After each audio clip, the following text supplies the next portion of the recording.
has recorded 59 breaks, and their offense has been broken 7 times. That's been the story for the Spiders so far. Do the Growlers have a chance in Oakland on Sunday? They have a chance, but I Look think the here. Spiders team is This playing like a team that took its playoff choke personally. And they understand that they are on a revenge tour and that their work won't be done until they get themselves to Madison and have a chance to assert themselves, not just atop the West Division, but also atop the league. And that's not to take the rest of their season for granted. They got some other great matchups along the way, but this team looks just ruthlessly efficient. Their cupboards keep getting restocked with incredible young talent, whether it's guys that are Bay Area locals or general West Coast imports that are coming into their scene. I'm just so envious of what that group has to deal with for the future, and I can't wait to see them in person later this season. 4 weeks from tonight, in fact, on June 12th, we will be in Oakland for the Minnesota Wind Chill and the Oakland Spiders on Friday Night Frisbee. I guess that'll be week 8 of Friday Night Frisbee as we shift into June. But we got College Nationals coming up next weekend in Rockford. Tonight, we got the DC Breeze hosting the Colorado Apex to start this 4th week in the 2026 UFA season. That'll wrap up Friday Night Frisbee game day. At the top of the hour, we have the opening pull of the Apex and the Breeze from our nation's capital.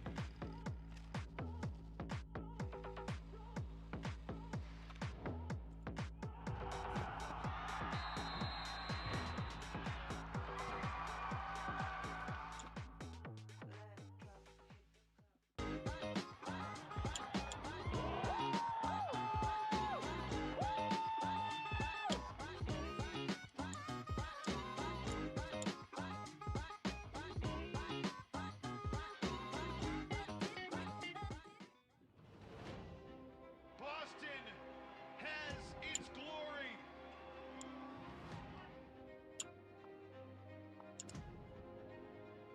Jeff Babbitt with the size, the speed, the read. Yo, what up, John? 80 yards to the field. Yeah, bro. This look, hey, You cannot kill this. Ultimate Frisbee fire, bro. Are you Hey, we about to go live on TikTok as well. My hands are on my head up here in the booth. Was there any doubt? Was there any doubt? Holy smoke! About to go live on TikTok. Try to get some more. Try to get some people out there.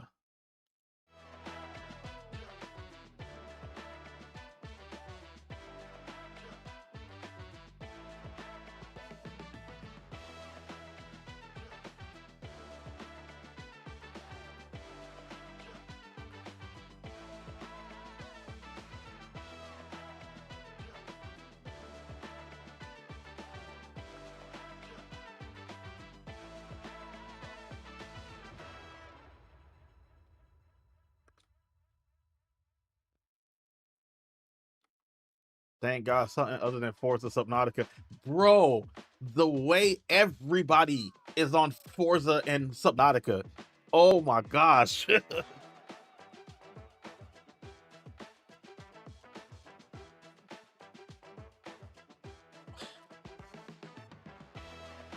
But I will say this though. I got access to NBA to run. So I'll be playing that tomorrow. If you've seen NBA to run, that's like the new NBA Street.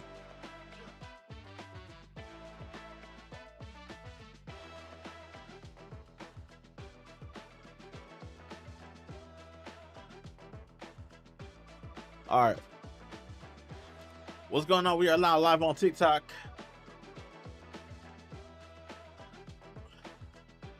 Hope everybody feeling all right. AC, yeah, I remember you were saying it. Are you going there live or you're watching it?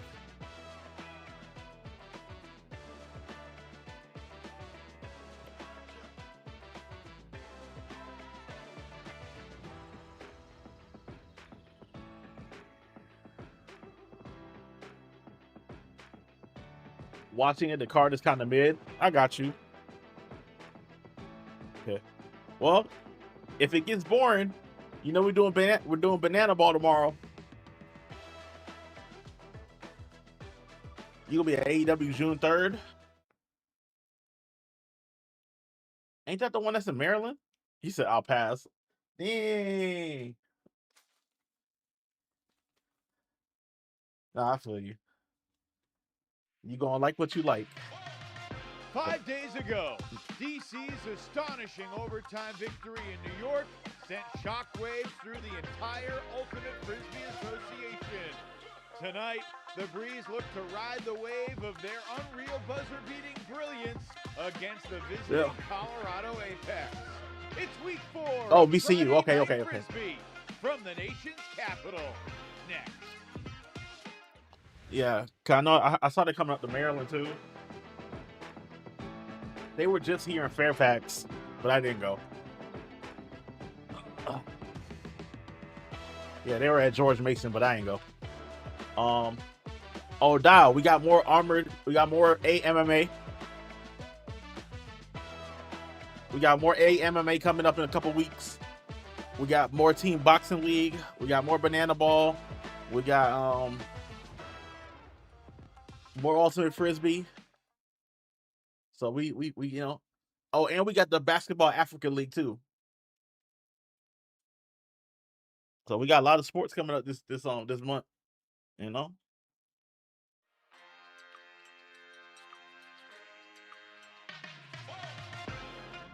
The Basketball Africa League. So it's pretty much the NBA affiliate in Africa. So that was the same basketball league that J. Cole played at for like a couple games.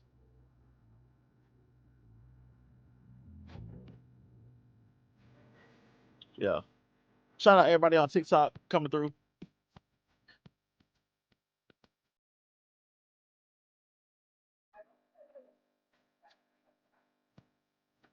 Yeah. Yeah, if you're coming through on TikTok, make sure you show some love, drop some likes so we can get the channel on and popping. We're doing some Ultimate Frisbee. Ooh,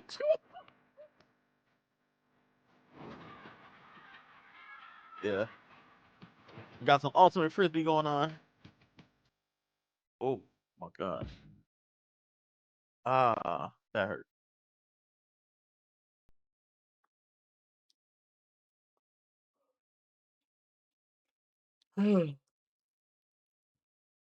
Yo, I ain't gonna hold you. I was this close to pulling the trigger on the Switch 2. Ferris and the Colorado Apex have made the trip to Washington, D.C. to face A.J. Merriman and the D.C. Breeze. It's week 4 here in the Ultimate Frisbee Association, and this is the first ever meeting between Carlini Colorado Field. out of the West Where is that at? and D.C. out of the East. The Breeze coming off Sunday's exhilarating Hold on. walk-off win in New York. Good evening, everybody. I'm trying to see how far this is from my house. In our nation's capital, Ian Toner, Evan Lepler, great to be with you on Free Friday Frisbee. Toner, Sunday was a special game for the Breeze. They proved something against New York. Now they try to hold serve at home as the favorite tonight. Yeah, one Carlini of my big questions Field. is there going to be some kind of emotional hangover after that iconic overtime thriller? Oh, they're a a Catholic. Okay, they're a CAU. To find its identity, So still trying to CAU, yeah, slot that's a about bunch like of a new faces into new roles. that's like a 50-minute It's gonna ride be a from big my test house. for them tonight. One thing that really stands out about the Breeze is how they lean on their top players like Sean Mott and Miles Grovic. Oh yeah, never mind. It's about an hour and 15 minutes from my house. Who has played virtually more points than anybody That's else in North. the They're in league. Northeast He doesn't seem DC. to get tired. Yeah, in years past, Okay. you've always seen Might be a reason for me to. Might be a reason for DC. This is a guy who's might be a reason for me to come through. Basically, new responsibilities this year. You're DC? Playing more Yeah, O this than is he that. ever has They're over playing the at course of the Catholic first 3 University. games, averaging more assists and goals per game than he has through these first 3 games. This is a guy who, with the disc in his hand, needs to stretch the field to make the defense respect the deep threat. What's and up, Cole? He also needs to churn and grind downfield to be able to get the disc. I need to go back to in DC. those situations. He played really I'm trying to well move. alongside Grovic together on the O-line. What's Those up, two Cole? guys Hey man, let's start combining running for them more likes up. Stop points running the on likes up O-line on than they TikTok, ever had please. before. For Colorado, they're a team in I'm transition. trying to grow on but Seth TikTok. Ferris is one of the mainstays, Toner. And he is a guy Thank you so much, that Colt, has for played liking the all live. but 2 games in Colorado Pro Frisbee history. Yeah, similar to AJ, last year he kind of underwent one of those. Yeah, let's get all the likes, let's get all the gifts, let's get all the diamonds, let's get it let's get it on and popping, man. Highs and throwing yards, goals, assists, things like that. And now this year, after so much turnover on the Colorado roster, he's the focal point of the offense right now. And as you can see here, the last thing defenses want to do is let him step into a backhand. When he drops that shoulder, you better be ready. Well, Ferris is not a guy that plays. They be slinging that Frisbee, bro. And then they be out here just grabbing it over dudes' heads, not man. Playing Frisbee. And They're he's not a playing. guy who has kind of had that exponential development that you often see from college ultimate players, but he's done it as a pro. There's a new coach. Bro, Dial. Joe Durst. When I saw this man come out with the trash can, I was like, ain't no way they went into their bag and got Mustafa signed, bro. Most important tonight. Yeah, last Saturday against And then Salt Lake, Fabian this Eichner group coming got out to a really hot start. blew A my head, 4-2 bro. lead, notching some breaks. Fabian Eichner and They need TNA, that perfect kind of energy to fit, give bro. them confidence early Perfect on. fit, bro. Also, Fabian 2 Eichner is of gonna their cook 3 so games much so in far this TNA, season, bro. They've thrown north And of Leon 30 Slater's going to turnovers, Leon something Slater's they gone, do bro. in Leon the Slater's first going to 4 WWE. seasons in the league. So they just gotta dial in some of those basics and focus on execution, throwing with zip, hitting guys in the chest, looking it all the way in. And what about for Luke Rafus, the hero, and the rest of the DC Breeze here tonight? Yeah, we hinted at this in talking about A.J. Merriman's transformation. They got to establish respect for the deep game. For so long, this group has been known as a small ball-oriented offense. They need to open up the field so that downfield defenders can't front them, that they've got something else to think about. And also, a big learning from last week, handling those end-of-quarter situations well. Challenge the throwers at the point of attack if they're going to be throwing up Hail Marys as the clock Leon has a top 5 top row finisher facts. In a facts. better position to defend them.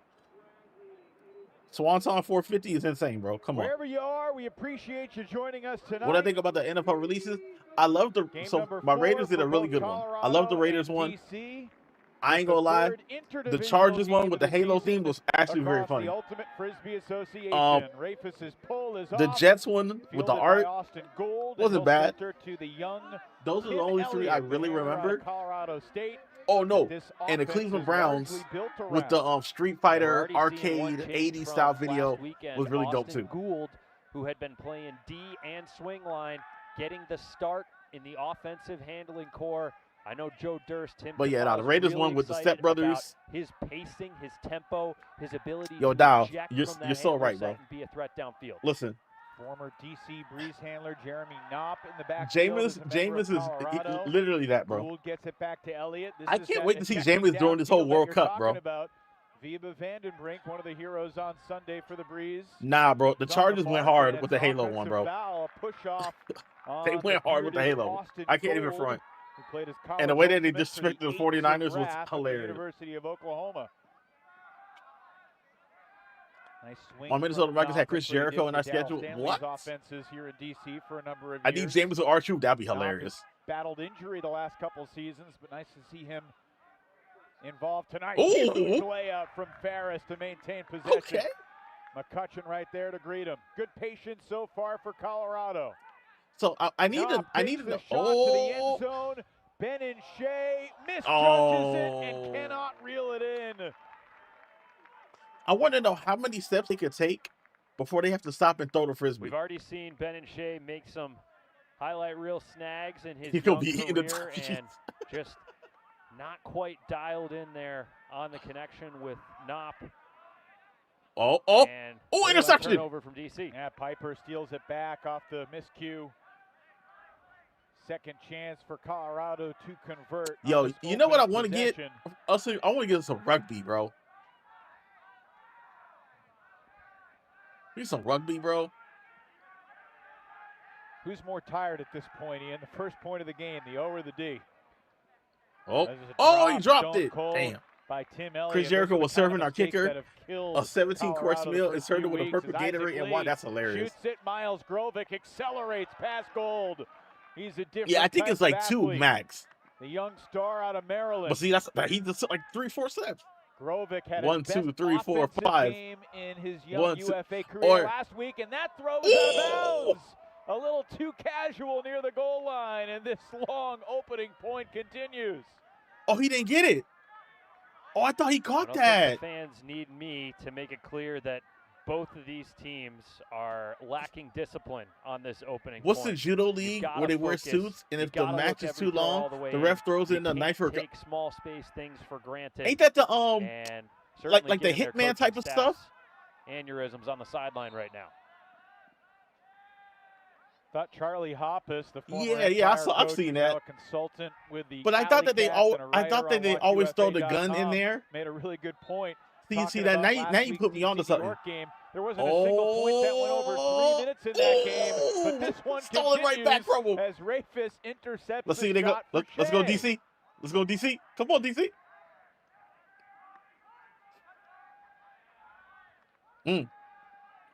Third I break chance so of I the thought that point they for already put the DC. gun or the knife in the Matt's dad is right in the by area, sideline ref, and it's whoever gets but he it wants to him him to first punch and it shoots the in. opponent, or Deep shot. neutralizes their opponent. Vandenbrink got it. Oh, okay. See, that makes it a lot more interesting now. Picking up right where DC he getting left the first off points of the evening. after the heroic That's a nice catch, man. against New York. As we get a look at the multiple turnovers on this point, Oh, we start with that he end zone shot mistimed it. to Shea. You could see that there was space, but Rafis did a good job closing down the front cone area, kind of forcing that to be high. And Tim Elliott just Butterfingers. not focusing as he was trying to reel that pancake in. And Grovic a little too casual there. And I didn't love that decision from Knopp. I know Shea has the height advantage on Rafis, but he didn't really give him a chance to My fault. make a play in space. A little bit underthrown for that. Of course, easy for us to say up here. See, I got to go back and watch it again, Cole. I think both of these teams want a lot back after that point, and just a heartbreaking way for things to start for Colorado as Nick Banks fields the pull for the Apex. And as we've seen so many times through the years, often the key to being a stable team is finding a way to hold after you just got broken. And this early in the game as a road underdog, an important early sequence here for Colorado. Oh, come on. Full screen. Relying on Aylin There we Learned go. to be one of the quarterbacks, along with Sam Van Dusen, who lets it rip. The beautiful shot on a platter, but the A.J. defense. Merriman is The there for the block on defense. Kuchan Ponzio. He said, get that out of here. And with that DC block, on the break. A.J. becomes the franchise all-time leader, surpassing Rowan McDonald with his 85th career block. Kevin Healy working with Ray Lou, and here's Xavier Schaefer. I got to go back and watch it again. Merriman gets a touch. He's looking end zone. Takes the break inside, and Lou continues And a to touchdown. the front of the end zone. Another one. DC 2-0 finds DC. Brandon Lamberty, and it's 2-0 Breeze. DC's cooking already. They already. Look at that. I got that good defense. This is just Good block. Pretty close And scoring to a on the break nightmare on the other start end is DC. for the Colorado Apex. A number of unforced turns, some throws challenging great defenders, and how about the efficiency from DC on this particular D point, really tightening the screws and cleaning it up relative to the previous point. I mean, this is what A.J. Merriman can do, how he can push the pace and get things going. And exactly what the doctor ordered for the Breeze. This is an incomplete DC team. We saw Cole Jurek and Aiden Downey on the sidelines there. Yeah, I got to Also go back and working watch their it, way man. back from injuries. Jasper All right, Tom, here we go. another Team USA Colorado. caliber Trying to see if defender they as get their well. 4 points of the event, of the DC has a game. chance to be a far better team than they are now as the season progresses into June and July. Hey, Colt, can you hear the sound of veteran Jay the game? Frood. Fine. Connecting Let me know. downfield with Thomas Brewster. And to be fair, you can say the same thing about Colorado, Right. given Quinn Finer working his Oh. way back from injury, other Colorado Yeah, all right, good. Monterbird Stars Thank you. not active with the college Yeah. season still going. Let's keep trying to run up the likes on Stop a nice TikTok. swing to The more likes we Ferris. get, the more people, Floats it high. the more that they push us. and Oh, Jay Frood makes sure Colorado he gets their first there points of before the game. poaching defender Michael Wagner. The more likes we get, the more we can get pushed up onto the algorithm. Nice work by Jay attacking the space and Big homie, bruh of finding a steel. way to Oh. get this group on the board. That's the thing through these first couple weeks of watching the Apex offense. They can execute largely smooth points like this. They also can be their own worst enemy, as we've seen with throwing into weird spaces, dropping stuff they shouldn't drop. It's just a matter of finding that consistency and rhythm and 2-1 confidence, DC. which clearly is a lot easier said Colorado than done. about to kick it off. And Jay Frood catching that goal. I mean, what an incredible career he's had. He hadn't been able to win the big one. He's lost in the championship game 3 different times. Damn. Once with Madison, twice with Dallas.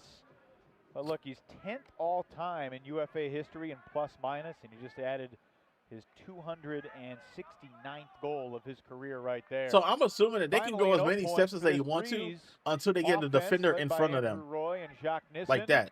Christian Boxley. Zach Burpee in the lineup tonight for Xavier Maxtad's team. Keyshawn Davis is fighting tomorrow, but he didn't make weight. Dang. Sean Mott's going to get his first touch after over a decade in Philly. Mott joining DC this year. And here's Nissen. Nissen takes the shot. Go deep. A.J. Merriman And got in. is there. Another goal for DC. Nissen with a beautiful shot. And it's 3-1 DC. But yeah, John, if we can get rugby. Yeah, this group getting a great rep under its belt early on. Nothing too crazy. Didn't look particularly challenged. Almost like Colorado was playing that as a feel-out point. We saw one opportunistic double team, but nothing too crazy beyond that. Third member of our broadcast crew tonight down on the sideline is Tyler Byram. Tyler, a pretty perfect evening to be on the sideline, isn't it?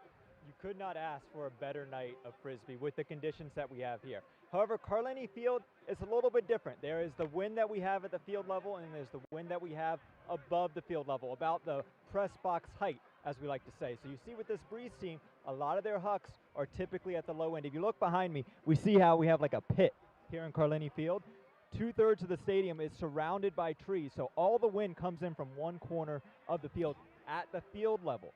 Typically, DC, they're used to it. Almost That's why at their hucks 1,000 are low. You likes, see man. other I East appreciate Division y'all teams for the support. have adjusted as well. But Colorado, coming from outside the division, when the wind comes in, whatever the forecast is what it is at press box level. So about 20 feet up, that is where you're going to see the actual Found wind it? be a factor What'd you in find? the game. So what you feel on the field is one thing. What happens when the disc is up in the air on those huck attempts is a totally different one. Yeah, it's a great point. You saw that earlier huck to Ponzio just kind of hanging there and getting caught up in the wind a little more than the Apex throwers newer to these conditions might have hoped. All right, cool. High stall situation, and Ferris's throw got blocked by a teammate. Miscommunication there between Elliott and Brewster, but Colorado gets a gift right back. That's a really nice opportunistic double team there from Learned and Watkins. I beg your pardon, Learned and Piper. And I don't know that that was necessarily in Colorado's arsenal last year, but another unforced turn. Knopp was going deep. Throw away from Learned. And here come the Breeze. A lot of room for McCutcheon. This is Lev Blumenfeld. To Schaefer. Oh, To the end zone. easy. Second of the night for Vandenbrink. 4-1 DC.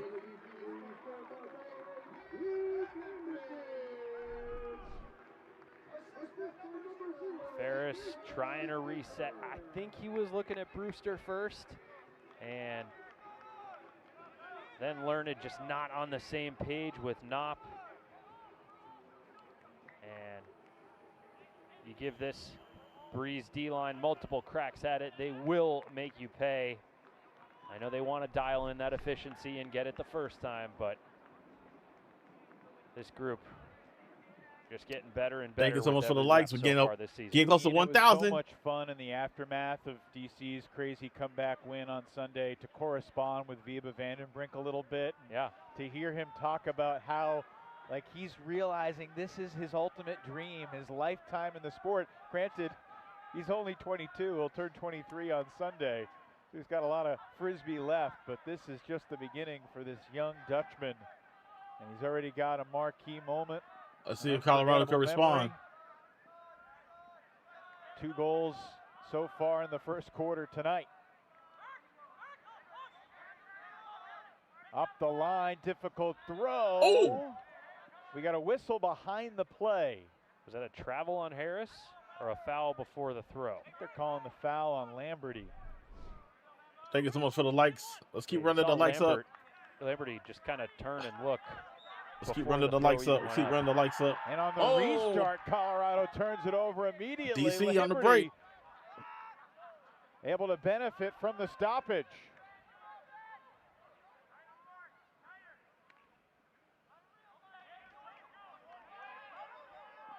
Andrew Roy doesn't play a lot of D points. Getting an opportunity here to help quarterback this break. Anybody watching the Ronda Rousey fight? I don't know.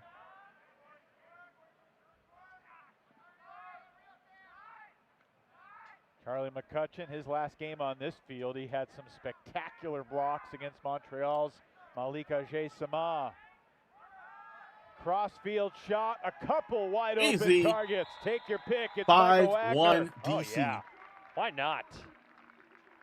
You know, oftentimes when you've got high school or college players newer to the game, as you get a look at the block on the mark there from Lamberty, one of the things you caution against is don't throw over the stack. It gives opposing defenders too much time and read on the disc for a chance to get their hand in the cookie jar and intercept or knock it down. But when we're talking about pro athletes here who've got the big field, who've got the green light, who have good understanding of their teammates, that throw becomes less sacrilegious and a lot more advantageous. And I really love the execution from the Breeze D-line there. 9 minutes in, this has been one-sided. You wonder if things would be different if Ben and Shea would have come up with that disc in the corner of the end zone, the opening point.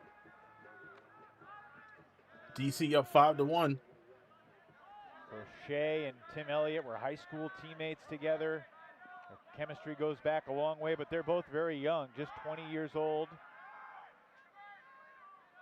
I mean, incredible for them to be getting these reps and how that could be shaping future cores for this Apex franchise.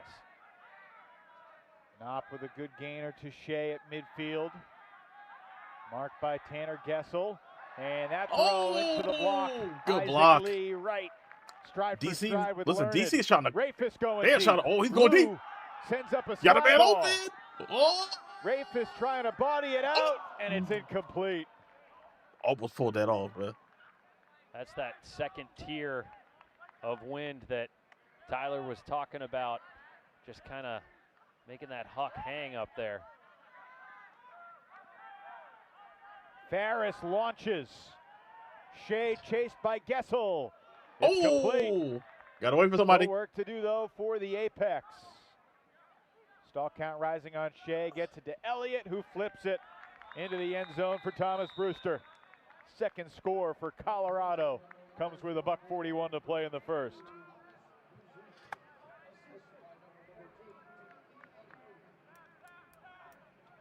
They're not making it easy on themselves as we get another look at the multiple turns in this point. Rafis had that and just kind of dropped it. I mean, obviously there was great pressure from Elliott, but he had the break goal in his hand, that's for sure. So in the Tuesday toss this past week, I think I described Luke Rafis as diminutive but dynamic. I did see that. And I Luke, did see that. Luke walked by me down on the field before the game. He said, diminutive, really? And if he had skied for the score there, I would have eaten my words completely. Of course. I said, compared to, Moussa Jah and Fred Farah, yes. But I think we all know. DC trying to he plays extend the way lead bigger back than to 4. that. Oh, that's, Rovic look at that. Look at that accelerating. throw. Look at those strides. Easy. Oh, did he catch it? just shy of the goal line. Oh, okay. Big yardage gainer. And he Mott gives it right back. gets it to And now Grogan for gets the goal. 6-2.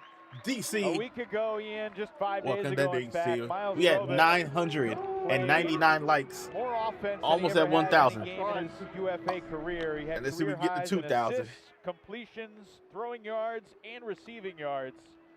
He went 30 for 30 with the disc, 3 goals, 3 assists, 372 receiving yards, which anytime you're over 300 receiving yards is a really good game. And he added over 240 throwing yards as well.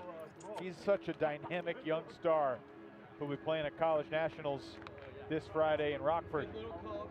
This is exactly what the DC offense needs, right?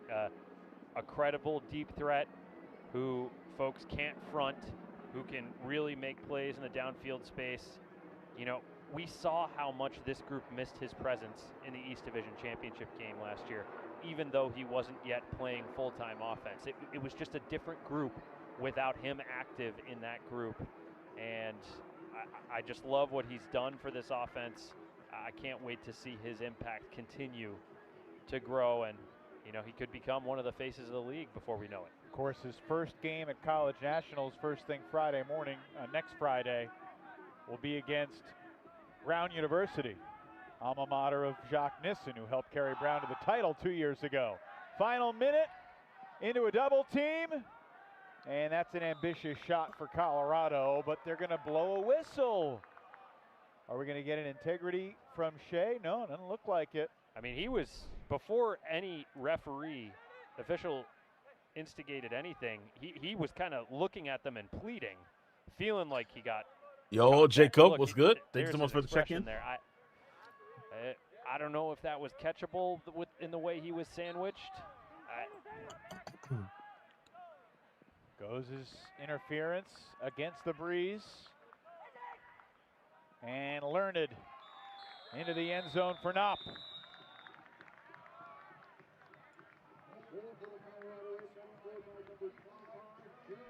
Jeremy Knopp, as he's gotten healthy for Colorado. Suit Jitsu. Joe Durst and Tim Kafalis, they say he's become one of the cultural metronomes of this I'm doing team. good, man. How are you? And you can see it early with his command when he's out on the field. Yeah, they really credit his analytical mind with being a Good, strong man. presence for this group. And bro, you see Aston Villa qualified for Champions League. League? A guy like Tim Elliott can learn a lot from what Knopp brings to the table and his experience as this offense continues to grow. And you see them conversing with Tim Kafalis there. And Sam Van Dusen on the pole. It's worth mentioning that last Saturday he was a last-minute scratch against Salt Lake. And I'll tell you what, Colorado struggled mightily to pull effectively and pull inbounds. And having him available and active tonight is going to make a huge difference for their D-line. Mott shoots it for Boxley. Oh, got it deep. Christian trying to read it over his head, and he's as good as that as anybody. A pick downfield. Clock stops with just under 9 seconds left. And I think Theo Shapinski is going to have to backpedal 10 yards, which, with less than 10 seconds to go, makes this an interesting situation.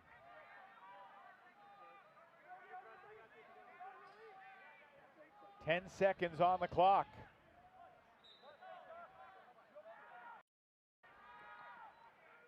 To Mott. Let's see, Looking DC. for Andrew Roy, and that's a nice find from Sean Mott 7-3 with 5 seconds left. Well, listen, DC does have a commanding lead here, but this is a great opportunity coming up as we get one more look at Boxley going up and making the grab, and Mott with the nice throw. Same third to A-Roy. This is a great opportunity for DC to practice defending these end-of-quarter situations. I really want to see them make sure they challenge the throwers at the point of release, the point of attack, and this can't just be 3-500 body for body. 7-3 DC. About to close out the first quarter. Oh, and Colorado's very strong. pulling at 6-3 with 35 seconds left. I'm thinking to myself, despite the disastrous start, only being down 3, they've stabilized. Totally. Got to avoid a disaster here at the end Why of are the quarter. Titan fans the way they are? Are you talking about Tennessee Titans? Just gets Destiny it off. 2 Titans? Van Dusen's three-quarters Attack field on shot. Titans? Going to be short of the end zone. They need a deflection and get one, but it's Wodach with yards to spare, protecting the house. And that will be the end of our first quarter tonight. 7-3 DC at the end of the No first. break opportunities What did for Tennessee do? Colorado. That's going to have to change if they're going to try and fight their way back.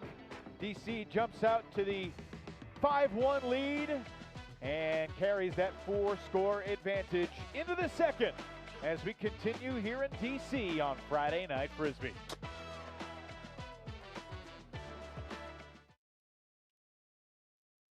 All right, let me sit down for a second.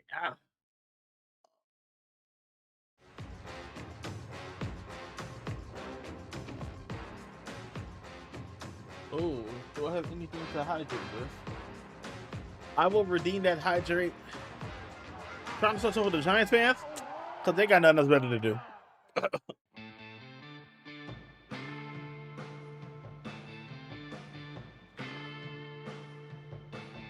They got nothing better to do.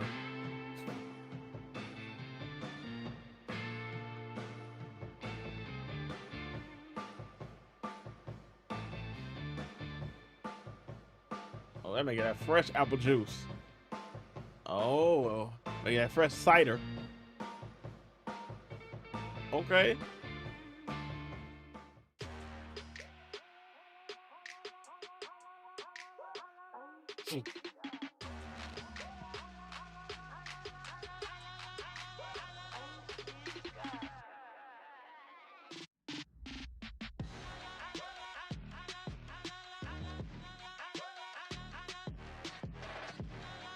Mmm.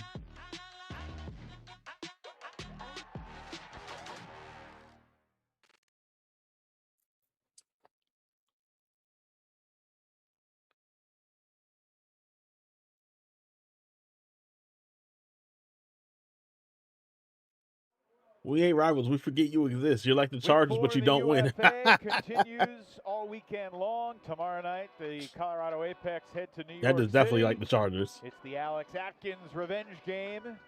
After several seasons playing for Colorado, Atkins now a star for the Empire as they look to bounce back from their shocking last-second loss to the Breeze. Yo, what's up, Desert Next Rat? Saturday How you night, feeling, man? 2 great games, both on Saturday. Welcome to Friday the Night stream. Welcome to Frisbee the is on stream. Saturday next week, Atlanta. and Yo, Carolina. my man, JR. What's up, Durham bro? Memorial Stadium in the Old North State, and also at 7 o'clock exclusively on WatchUFA.tv. Yep. Back with the some rematch Ultimate Frisbee. between the Empire and the Breeze.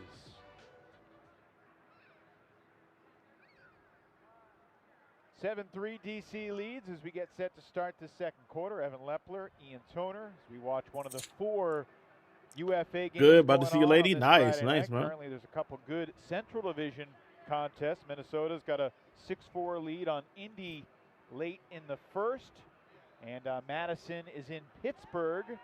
They're 4-4 late in the first quarter in the Steel City. If you got that extra monitor, device, tab, just pull up that Minnesota No, it makes Indy sense. game and I'm doing good, rewind man. just a few seconds. Doing You'll good. see a pretty You sweet know, it's bookend enjoying the from game Justin and Burnett, happy it's Friday and it's the weekend. extending Minnesota's lead So early in just that chilling, really. I remember what he said at championship weekend about bringing the mindset of just being relentlessly hungry. And he seems to embody that whenever he takes the field. No doubt about it. If you're Xavier Maxstad, what would your message be at the end of this first quarter, especially for the O-line as we see Mott take the shot, and he puts it on a platter for Miles Grovic, Bro, who was DC open by 15 is yards. wrecking right now. 8-3. If Maxstad told him to be chilly, they didn't obey, but it worked Yep. out anyway. We're also We live know on TikTok. Xavier's We're trying a to guy get that liked we're to trying to take get some his love on shot when he was a TikTok. player. So No we're trying to get doubt. those likes If up. I We're almost was at his 1,000 shoes, likes on I'm TikTok. saying, hey, So likes, the gifts, challenge the rest of this game all of that good is stuff on on TikTok, us man. internally to play Can't be the to chill Friday. level Listen, and facts, standard man. that we know we can. I think if you're going up against an opponent that maybe isn't executing at the level they expect or you expect, it's easy to take your foot off the gas a little bit, maybe pull the trigger on some shots that you wouldn't normally do, maybe not clear quite as quickly. But these are incredibly valuable opportunities and reps to build that muscle memory and build that confidence going forward. If I'm Xavier, my message to them is keep your foot on the gas and use this as some of the best 8-3 practice that you're going to get for conceivably tougher competition even next weekend. That's the third assist for Sean Mott. He is warming up quickly. Let's see if Colorado could get some points on the board. Shea. He'll take he's the going deep shot into double coverage. Gessel and Wagner are there defensively. Interception. Gessel who went up first. I could almost guarantee it. Snatch that right off the sky. The weak side defender Gessel poaching off and helping in that deep space. Another break chance for DC. Seeing they can extend the lead to 6. That's what it looked like to me. I'd love to talk to him after the game and understand exactly what DC on the move. At, but from up here right past midfield. That's what it looked like. McCutcheon. Great movement. Pivot man gets it to Lamberty. Wagner back to Getting closer to the end zone.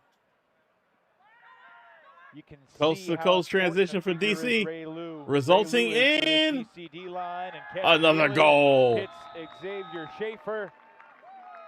It's a break for the Breeze and a 6-goal lead.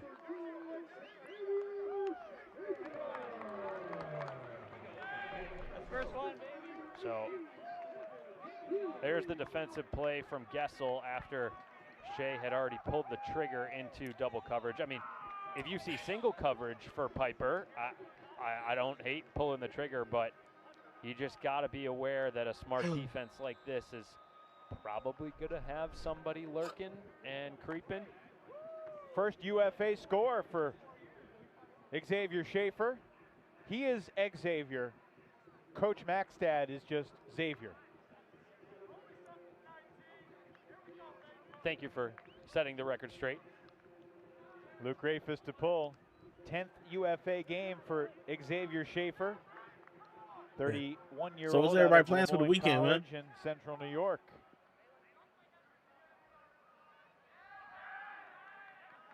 DC Colorado has to get a score here, man. No mark defense to initiate the possession. But now Colorado's got some room, and Van Dusen lets going it fly deep. all the way downfield. It's a leaping good snag catch for the Hunter May score. Colorado finally back on the board. The pregame broadcast, what did you like that gave you hope from Colorado's performance against Salt Lake? And it's that kind of fearlessness and that kind of athleticism on display. I mean, Hunter May using every bit of his frame and lanky figure to bring that one down. I mean, it helps to have Sam Van back in the lineup after being scratched last minute due to injury. And whenever Hunter May's taken off, you know you got a chance. To quote the voice of the World Games, Hunter May is a tall timber out there. He is a strong oak. We need a counter on exactly how many tall timbers references have snuck into UFA broadcast this season. I know I got at least one in last Saturday. That's enough. Andrew Roy initiates for DC. Merriman coming underneath. Mott going deep, and the double team leaves Nissen open near the sideline. No one makes that throw better than Jacques right now in the league. And now looking for his 4th assist, Mott to Shapinski. Easy. Another goal for DC.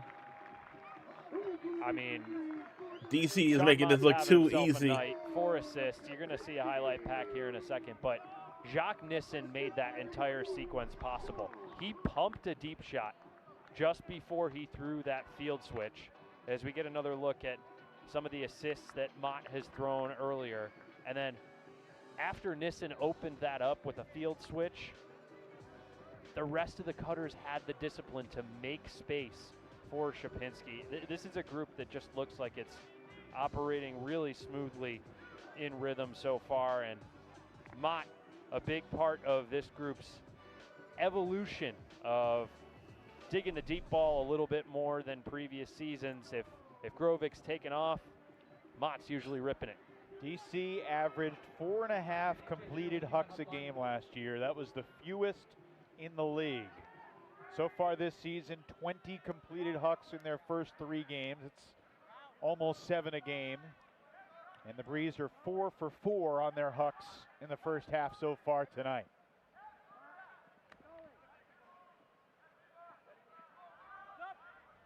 Knopp breaks the mark for Brewster.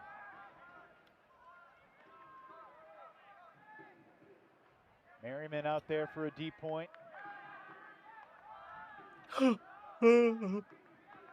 Xavier Maxtad did talk to us before the game about not playing AJ and Miles in particular, those two guys. He didn't want them to play too many points. He said if they're playing 3 times as many points as other guys on the team, that's too many. But it's also hard to take Colorado trying to off the field. Yeah, I mean, I understand. Yeah, what we're almost at 1K likes. You gotta Let's keep running up the likes, man. Let's keep running up the likes on TikTok. The rest of your depth, and you need your horses to be available. The more likes we get, the more we get pushed up on the FYP. Elliott back on his side of the field to Knopp. By the way, Jeremy confirmed to me before the game is the first and last letters of his name are silent. So it's just the NOP. You can forget the K and the F. We see another great layout. I am Vandenbrink. I'm chilling his fingerprints all this over weekend. This first half. I'm trying to get some stuff ready for like Memorial Day weekend. Timely block but late. he's going deep. For Rafis. Lamberty running with him. Frood chasing from behind. Got him! But it's Rafis in the end zone for the DC Breeze. 11-4 DC. Yeah, I'm chilling DC really, man. Dominance on display through the first quarter and a half. Breeze now 5 for 5 on their hucks, Ian. Jay and Brewster not quite on the same page there, and Rafis stretching the field. I just love everything that DC is adding to its game. More credible deep threats more frequently. The more confidence they get with this, the more reps they get with this, the more this is something that they believe they'll be able to draw on when they get to the business end of the season and are presumably having tough matchups against New York and a Boston. And that was a perfectly placed huck from AJ. How many times have we seen Jay Frood charge in late to make a crazy soaring highlight reel top 10 caliber block? The throw was too good that time. Jay didn't have an angle or a chance. So once again, we got a kind of swing line grouping out here for Apex, and against Salt Lake, the swing line anecdotally appeared to be a little more efficient than the traditional starting O-line. And so there's Gessel's bid. Not sure if he got a piece of it or not, but it's caught by Hunter May on the bobble. And that throw is behind the intended target. Ray Lou got his hand caught in there as Van Dusen will march off the 10. Centering it on the goal line with the foul happening within 10 yards of the end zone.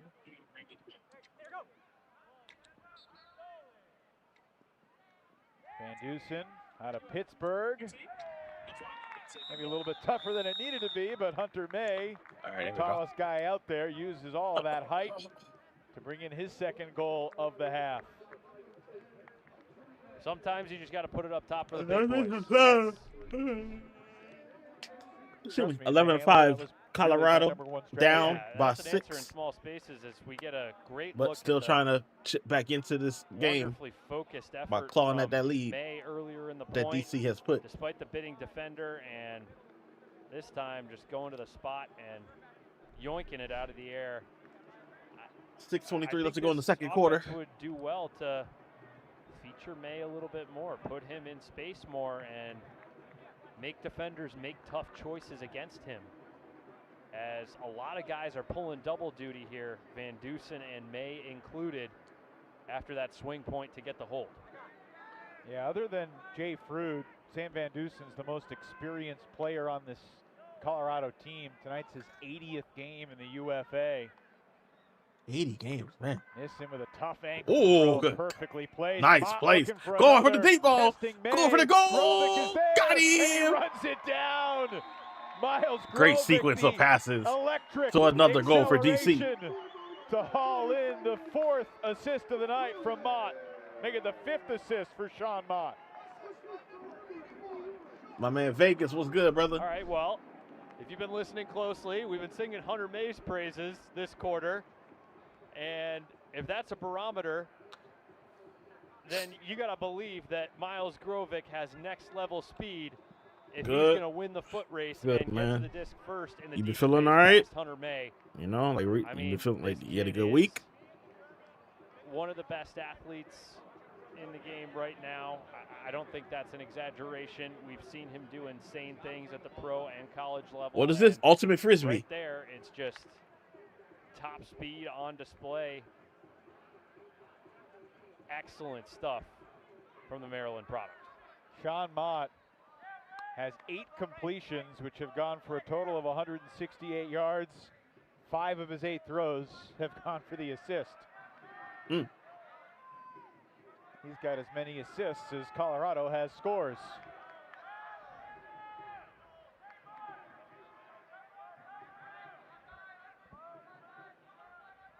Ponzio near the sideline.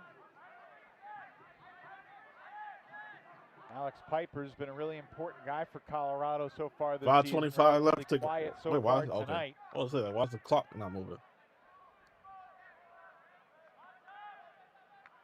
Back to Knopp. Colorado midfield. Ferris. Oh! Some contact. Is that a behind, contact? and he will get the call. That's a foul. Gets the apology as well from Vandenbrink. Yeah, I think that's the right call. It may not have been as clear from that angle, but there was definitely some lower body contact, feet getting tangled even kind of before they came into frame there. Oh, my. Right as the whistle was blown, Ferris trying to catch the defense off guard. He caught his teammates off guard, too. Another turnover. That kind of night for the Colorado offense so far, unfortunately. Isaac Lee initiates to Rafis with a scoober. Gessel over to Lou. Here's Vandenbrink.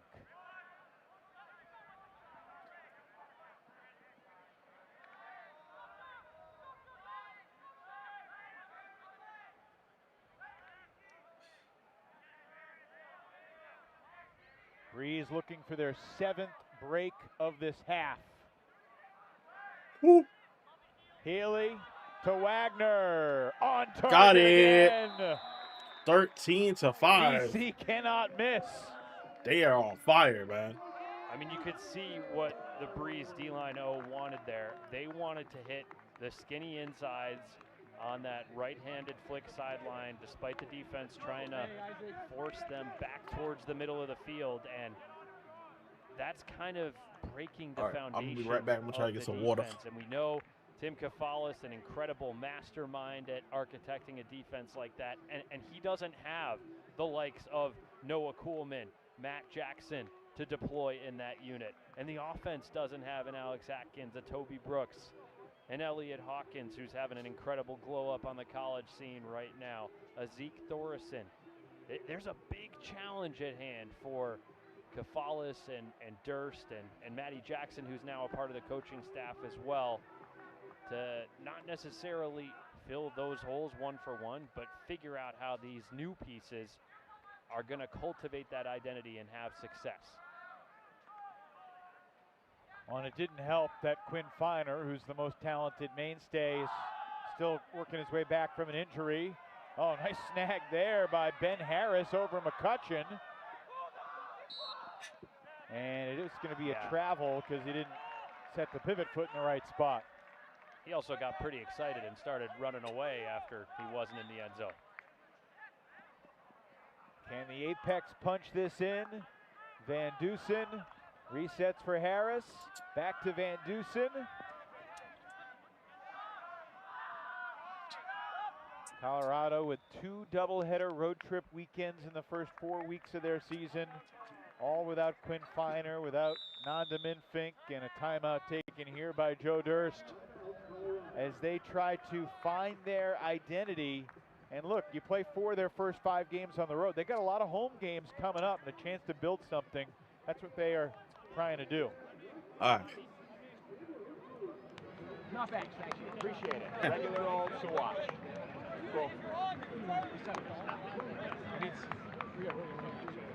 All right. Nah, I feel that, bro. Sam gonna be picking up. Let's get you Yo, at the thank you so reset. much. We have Jarrah for Thank you so one. much for the 1K likes We're gonna have Jarrah for on one. TikTok. You're gonna be off the back. For the most part, yeah. A lot of frustration too. Jarrah's first movement, Probably open chance hand. to hassle. Let's just play dink and dunk and get in Is there anything? I don't know how much I can do. Is there anything I can do to help you out, bro? Anything like, you know, if you need help finding resources or something? So, you get a look at the great leadership from Jay Frood, just trying to calm everybody down and emphasize the patience there. And B, you saw Joe Durst just reminding when he said, hey, have you said AP all or are you directional? That's trying to talk about what this team's going to force if they turn the disc over. Colorado trying to get some points here before the end of the half. Van Dusen working with Learned, a little bit of contact. Is that foul? No whistle. Break chance for red DC. Zone giveaway for the Apex. Jacob. Well, Maxstad think about a timeout to get his offense onto the field here. Nothing I can think of. Again, this is for the agency to help get it. Okay, cool. After a few sloppy possessions at the start, their D-line has been pretty clinical as well. Yeah, I mean, if I'm Maxstat, I'm just letting this group work it. This is a Yeah, great, man. real game. I'm sending praise up to you, man. Everything goes And well. It's hard to simulate. And you're able to get an offer from one of them. It's a nice swing from Schaefer, using the full width of the field.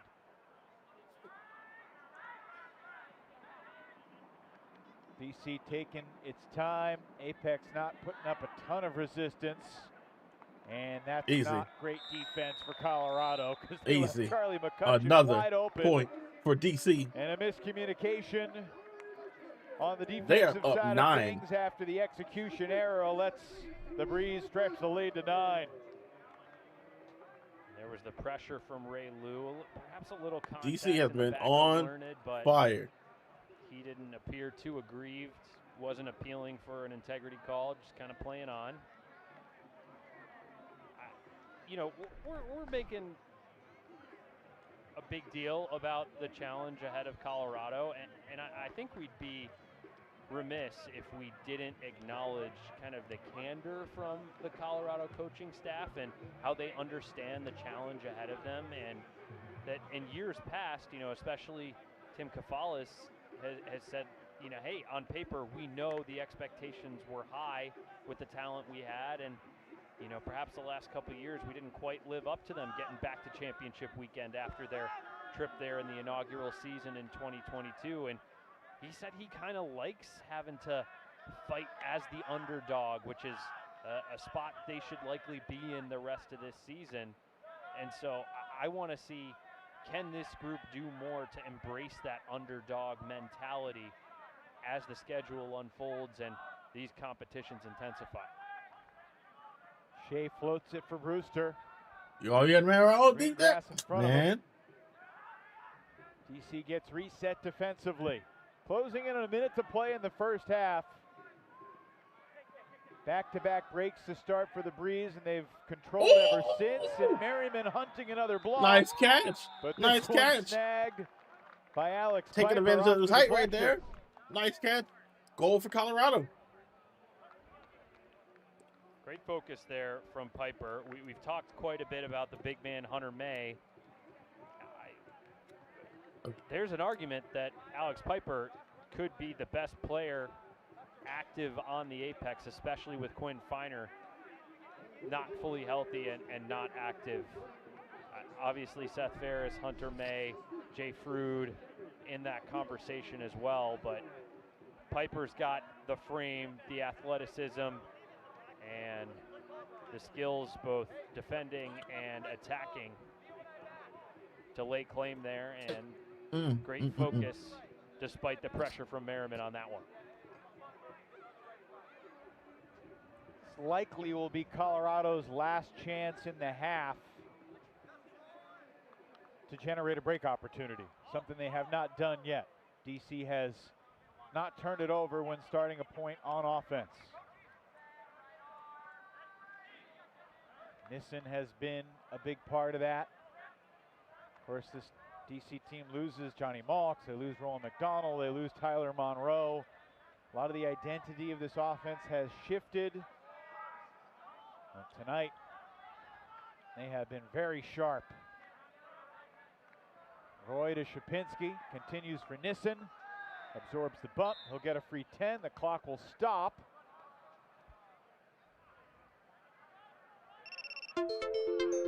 Oh my gosh. Clock currently showing 23.8. I hate when they Couple do that. ticks went off after the whistle blew. Like, I'm here, stupid. And Nissen with a strike to the back of the end zone for a wide open, unmarked Theo Shapinski. I mean, when you've got throwers like Nissen who can knife skinny insides and throw all kinds of crazy windows, I don't blame other Apex defenders from kind of peeling off and trying to help closer to the disc, but the risk you take in doing that is exposing another vulnerability, leaving some space and more opportunity for Jacques to punish. And I mean, he's seen defenses collapse around him, respond to his fakes or not at every level of this game, and on the pro scene for years. Not going to take much for him to recognize that there's a wide open receiver at the back of the end zone. 22 seconds left in the half. Colorado trying to set Let's see up Colorado could at least get like a chance to get something within that at 8 least has some at the momentum. break. And Duson's throw finds the turf with 7 seconds. Quickly picked up by the breeze, and Vanderbrink got his shot absolutely smashed. Ferris picks going it deep up and throws it the length of the field. It's good if it goes, but there's no receiver there, and it's a free D for Micah Wagner. And that is the chaotic finish to this first half in DC.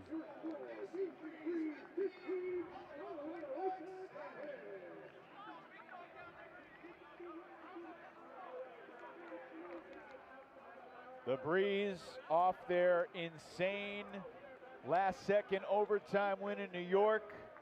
Remember, end of the first half. Before that, DC up by 9. they were 15 down to in the 6. fourth quarter here against Montreal. They were very nearly winless going to that New York game. Now everything's clicking. Yeah, and I think when we were talking earlier about how I feel Xavier's messaging should be to the O-line, should be focusing on maintaining their standard and playing to their level and challenging themselves. I think that experience is something that I was referencing. Not that Montreal is not. You got any plans for the weekend? I Vegas? think they'd acknowledge that there were moments in that game where they didn't play up to their standard when they could have. And I think there's a similar opportunity for them to sustain the level so far tonight, and they're doing it through 2 quarters. 15 goals, just 5 turnovers for the All right, you got a Breeze. nice crowd out here in Joined now DC. by the head coach of DC Professional Ultimate, Xavier Maxstad. Strong start to your team, especially defensively. What stood out most to you about the way you guys came out of the gates tonight? Yeah, we've come out with intensity. We're playing good defense. We're playing hard, and we've been keeping their O-line on the field a lot. So it's all going to the game plan so far. Your O-line's deep game is really clicking. That's got to make you happy as you look ahead to other opponents this season.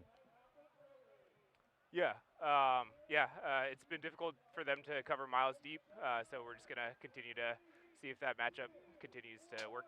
It's fun to see him accelerate. It's also fun to see Sean Mott as a gunslinger. I mean, what has he added to this Breeze team that's a little different stylistically from the past? Yeah, being lefty helps a lot, and he's just got such a wide arsenal of throws. So, yeah, he's difficult to defend against because you never really quite know where his throws are going to go. All right, Xavier, appreciate your time. Best of luck going forward. Well done in the first half. Sweet, thank you. Xavier Maxstad. He was coached by Colorado Apex coach Joe Durst on the U24 U.S. national team just a few years back. And Xavier's winning the battle of wits tonight. Halfway home on Friday Night Frisbee, DC by 9.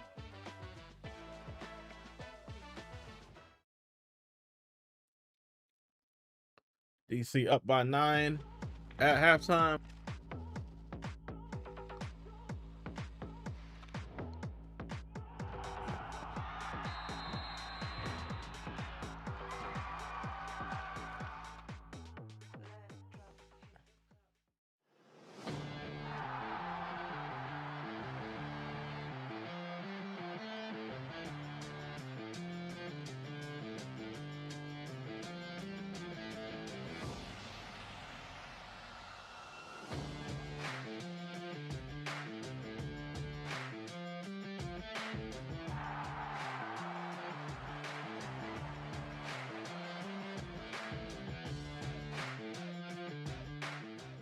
The Ultimate Frisbee Association is proud to partner with Victory. Elevate your game with Victory insoles and recovery footwear at VKTRY.com.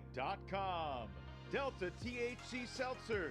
No calories, no sugar, no alcohol. Catch life's moments at drinkdelta.com. Two Town Cider House, bringing the best craft cider for everyday celebration. Find yours at twotownciderhouse.com. And Disket. Roundnet meets Ultimate. Hold on. Disket is the must-have portable I'll be game forgetting for this. every My bad. UFA fan. Shit's how we Get ain't yours still. at Yo, yo. DisketGame.com. Let's keep running the likes up on TikTok, man. Matter of fact, let me move this thing right here. There we go. I definitely supposed to do A something else. superb half I of definitely ignored Frisbee it. for the home team here in D.C. on an absolutely picture-perfect evening for Frisbee. Thing that stands out most in the stats, Colorado's D-line conversion rate. They haven't missed any break opportunities, Ian, but that's the small speck of good news that doesn't mean much, because DC's offense has been on point, and their defense, after missing a few break chances early, has really upped their efficiency as well. 8 breaks for the Breeze in that first half. Yeah, really hard for Xavier Maxtat to have anything to really coach up or zero in on. I feel like I'm sounding like a broken record at this point. I think the big challenge for DC from here on out is maintaining the level, not playing down to an opponent who may not be executing at the level that they want to, and being efficient, making the right decisions. Treat this as one of the best practice opportunities you get, and don't take your foot off the gas. DC halfway to 30 at halftime. I think the last time the Breeze scored over 30 goals in a UFA game was a showcase game here in 2021 against Boston. That was something of A.J. Merriman's breakout game. He had a couple big hucks and blocks in that strong 2021 season for the DC Breeze. Of course, DC made it to championship weekend just a couple years ago, but fell short in a very windy semifinal against the Minnesota Wind Chill, who went on to win it all. And DC falling short in the East Division title game last year up in Boston. The East Division is really fascinating. The Glory have a tough game at Montreal tomorrow. Toba facing his old team in Quebec. The Toronto Rush, maybe a surprising 2-1 at the start with wins over the Royale and the Phoenix. And the Empire with a game tomorrow against Colorado, a matchup against Pittsburgh, and then just a couple weeks down the road, the Boston Glory on Friday Night Frisbee on June the 5th. Oh, It's going to be one heck of a matchup, and can't wait to see those squads go head-to-head. Out west, the West Division standings presented by Two Town Cider House. The Oakland Spiders, as I mentioned in our FNF game day before the game, in 4 games they've had 59 breaks. Their offense has been broken 7 times. They have been absolutely dominant, more dominant than any team through 4 games in recent memory. Yeah, and I'll be excited to see how much they can keep that up against San Diego later this weekend. That's another group that looks like it's coming into form, getting KJ Koo back in the lineup. Haven't even had the talents of Jonathan Lyle active yet this season, so still another gear that I feel like that group can hit. Well, don't forget tomorrow, UFA Game of the Week exclusively on WatchUFA.tv. These Apex will be up in New York to take on old friend Alex Atkins and the Empire. Still no Don DeMarais, disappointing that we haven't seen him yet in a New York jersey. Still awaiting news on exactly what his status will be going forward. One of the top players in the world, one of the MVP finalists last year, but he hasn't yet suited up for his new team. Next week, Friday Night Frisbee is on Saturday. That's Free Friday Frisbee on Saturday on the 23rd. The Hustle and the Flyers, they meet tomorrow in Atlanta. The rematch will be in Durham next Saturday, and at the same time next weekend on Watch UFA TV.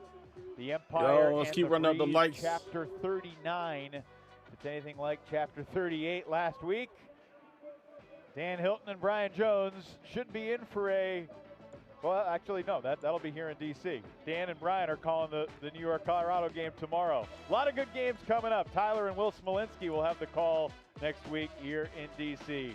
Breeze in control at the half against Colorado tonight.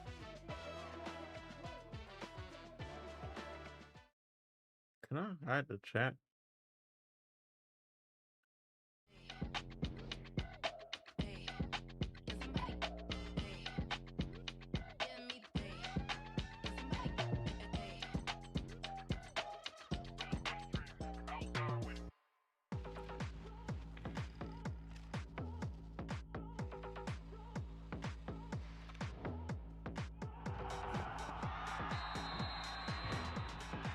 Thank you.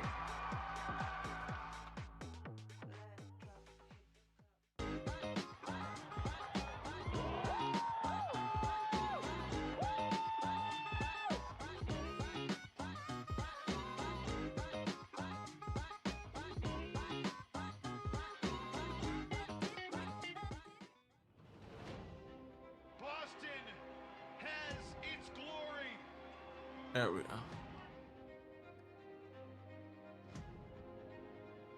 Jeff Babbitt with the size, the speed, the read. Did he throw it the full 80 yards of the field? You cannot kill this Minnesota team. Are you believing what you're seeing? My hands are on my head up here in the booth. Was there any doubt? Was there any doubt? Holy smoke!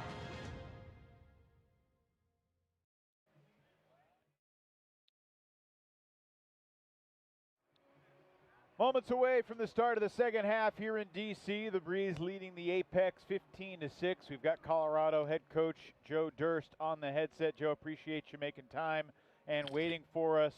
Obviously, that first possession of the game, you have a chance to punch in the hold. Bennon can't make the play in the back of the end zone, and it kind of unraveled from there. What's your take on what you're seeing from your team in the first half? Well, I mean, I don't know that Bennon's hop, skip, and a jump dictated much of the rest of the game. I don't know that you can make that connection, Evan. Joe, just zooming out from this game for a second, you're facing off against one of your former players, Xavier Maxstat, who's now coaching the DC Breeze. I'd love to know what it means to you to see one of the guys that you helped shape now be leading another team in this league. Well, what did Xavier say? Did he offer nice platitudes? Of course. All right. Of course he did. I just want to know, what tone we're working with here. I loved coaching Xavier, and it is really cool to see the quote-unquote next generation stepping into those roles. It makes me feel a little dated, but other than that, I love Xavier. It's very cool to see. Dated's one word for it. Influential's another, right? Joe, he Sagely. did rave about the experience getting coached by you. He talked about your positivity. How do you bring that positivity amidst the struggles that your team's going through right now? Yeah, not to sound a little bit prescient, but we've been talking about that the entire year. This is a team with a lot of people who haven't played in the pro league. This is a team that is over half new and is looking to gel. And one of the things we've been practicing, both literally on the field as well as with mental performance coaches, is absorbing pressure and being able to bounce back out there. And even when it doesn't happen every point, that the relentless positivity and oneness of this team thus far is pretty unshakable. Joe, really appreciate your time and perspective. Best of luck going forward. Thanks very much. Colorado with a good layout from Kuchan Ponzio to maintain possession on this opening point of the second half. The sun has set here in D.C. in the waning moments of twilight just after 8 p.m. Eastern time. Ponzio again, pressured by Vandenbrink. Flipping it to Knopp.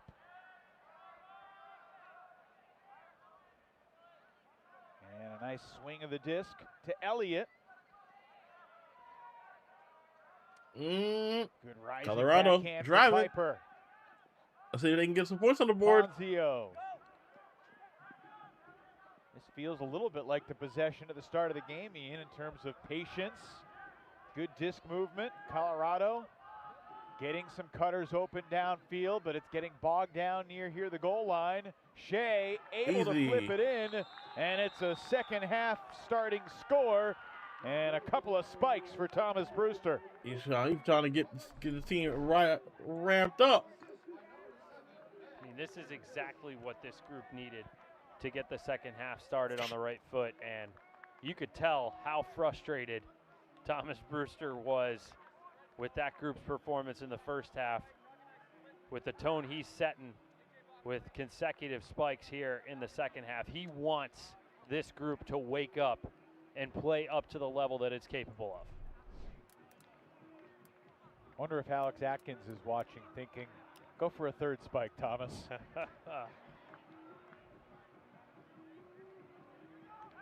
Kins will get a chance to deliver that message tomorrow. Yeah, I wonder if Kins is going to bring anything new or old out of the bag when his boys are in town tomorrow. A.J. Merriman going deep immediately. Now he's coming back under as Boxley catches the initial throw from Roy. Double team comes, and we got a contact call on the mark against Colorado's Jay Frood. I think I made this note kind of quickly in the first half, but these opportunistic double teams that aren't necessarily set off a roller pull to start the play, this is something that's a new wrinkle for the Colorado defensive scheme and outlook, and that this group is trying to take advantage of a little more frequently. Nice pass right into the midfield. And of course, past midfield, getting out perfect towards night like tonight, without the wind being an opponent's extra box. defender, and DC's driving. like Boxley and Merriman with the disc in their hands. And another goal, adding to the tally. Those double teams can only be so effective, and you're right. Just taking what's given underneath, inside, nothing crazy. And like not a big window at the end here, but a big enough window for DC with their precision. No doubt about it.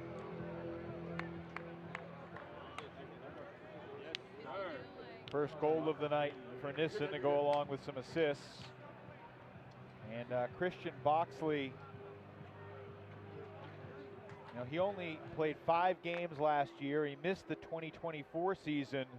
So the fact that he's played all 4 games at the start for DC sends a message that he is all in.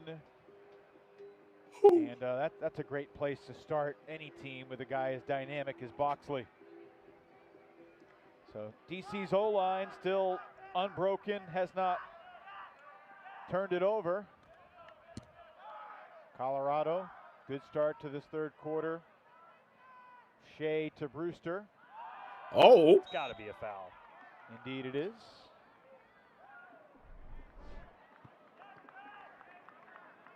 Yeah, I think that disc was still in Learned's hand. He hadn't fully released it before Lamberty got his hand on it, but another break chance for DC. From Learned. Gessel has just had a way of being involved and being in the area for a lot of block opportunities early in this season.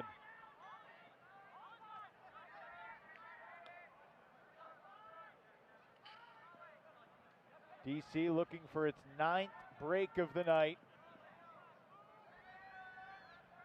Lou over to Schaefer, right back to Raymond Lou.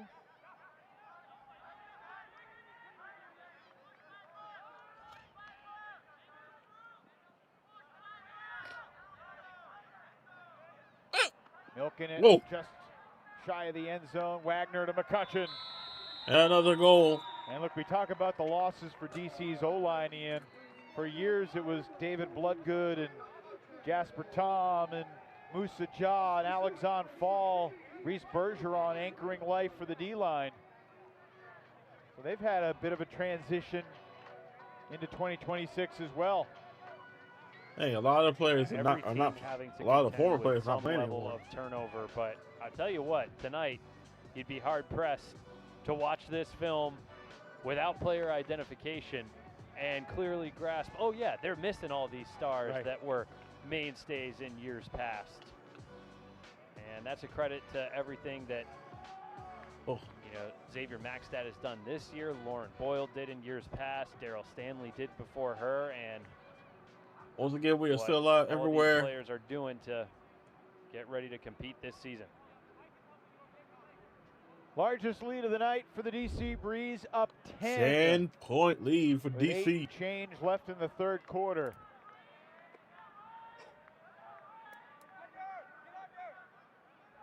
After tonight, the Breeze take on the New York Empire again next Saturday right here at Carlini Field. Big block. Lev Blumenfeld charging in. One of the 3 standouts from the University of Maryland that'll be competing at Nationals in Illinois next weekend. Lou over to Rafus. Did not expect that to happen. Pretty good defense near the goal line by Logan Pruce. With his team down 10, still getting physical, but Raymond Lou able to finally shake him. And Got then him. it's Vandenbrink beating Frood to the corner. Good spirit from Jay Frood, the 36-year-old veteran of many championship weekend appearances. But DC is crisp and efficient right now. Yeah, that'll be some easy tape to analyze. Hey, if you're going to make that throw, Ponzio,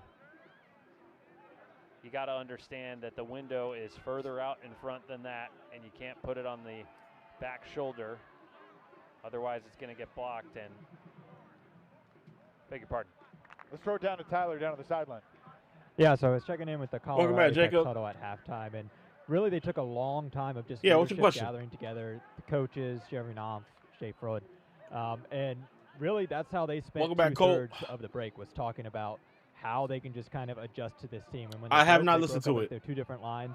And So really usually, focus, this is my determination thing. to just try and win the rest of the game. I'm the type of in the person final where half. if Of course, for them, a they're new also album missing comes one of out, their I don't big listen players to that it you when guys it talked about drops. in the open. Austin Because Butler, everybody he is so out for the, biased and everyone is now, just he so doubtful for overhyping the it. remaining of the game. I usually The wait at first least like point he maybe played, a 3 month minutes, before I listen 46 to a new seconds. He album. had trouble breathing. You know, Pretty serious so situation I here on can't the even answer sideline. that. Trainer was over by him and really has spent 90% of the time. You know, next everybody's to talking him. about Iceman, But he Iceman, is and doubtful the other for 2 remainder of the albums game. and He has whatnot. 1 point so far I'm tonight. not gonna listen to it Tyler, until appreciate that update. He's been wondering like a what month happened later. to Gold after he was so involved in that opening point.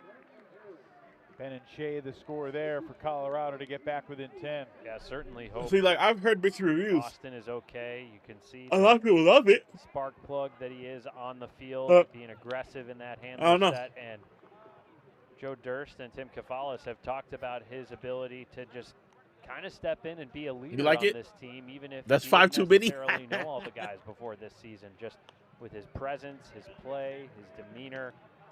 And there's a shot of him right there, walking under his own power, Yeah, so that's a good sign. Yes, But indeed. certainly want him to be out there contributing.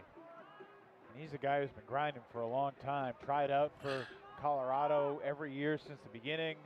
Was close to making the team 1 year. Right on the fringe. Then he got hurt near the end of tryouts. But this year he played great at tryouts. There was no doubt, no conversation at all as Merriman Oh, he's shoots going it, deep. giving Grovic another chance against Ponzio. My goodness. Miles Grovic. Get some the weight out, snag ya and boy. the stare and Get the some weight out, score. ya boy. Wow.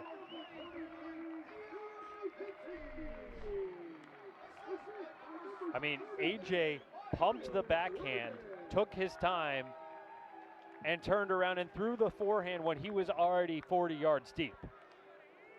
And I mean, that wasn't a perfect throw from AJ. It obviously works when a receiver like Grovic is the I'll be target right and back, he's yo. got a one-on-one opportunity to dominate. This kid's the real deal, folks. And the look at Ponzio as if to say, are you seriously trying to guard me?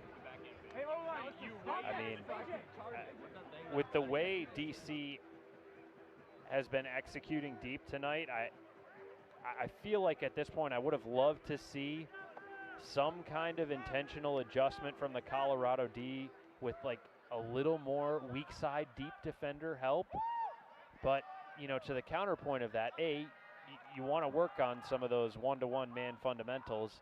And B, you know, this DC job does such a good, I don't know, such good work at maintaining its spacing. Nice shot from Tim Elliott. Connecting with Knopp in the end zone.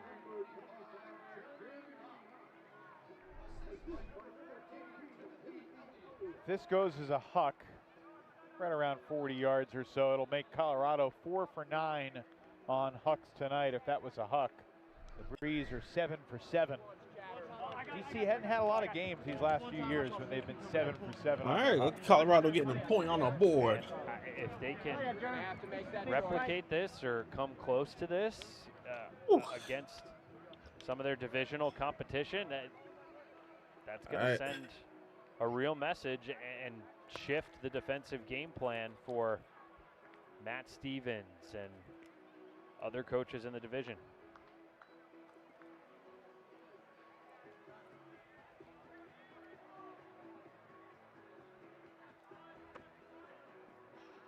Nissen in his own end zone, marked by Frood. Here's Burpee. Scuba reset, forcing Nissen to leave his feet. And Shapinski gets a touch in the backfield. Quick flip to Merriman.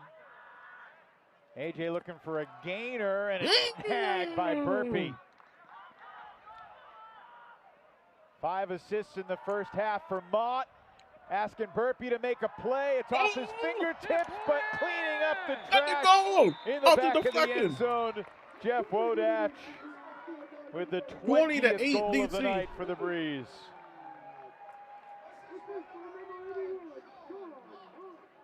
I mean, Mott was intending to just put this one up on a shelf. Great backside pressure there from Ponzio, who was the help defender, forcing Burpee to go up and in essence doink it on the first attempt. But I mean, no surprise to see Jeff Wodach, one of the mainstays of this O-line, with the perfect cleanup read in the right place at the right time. He knows exactly what he's doing and where he's supposed to be in this group, whether it's cutting underneath, going deep, following the tip drill in the end zone. He's done it all. 11-goal lead for the Breeze. As Rafis floats the pole down there. Knopp begins with a push pass for Elliott. And then Rafis nearly has the block on Learned, but it just eludes him narrowly.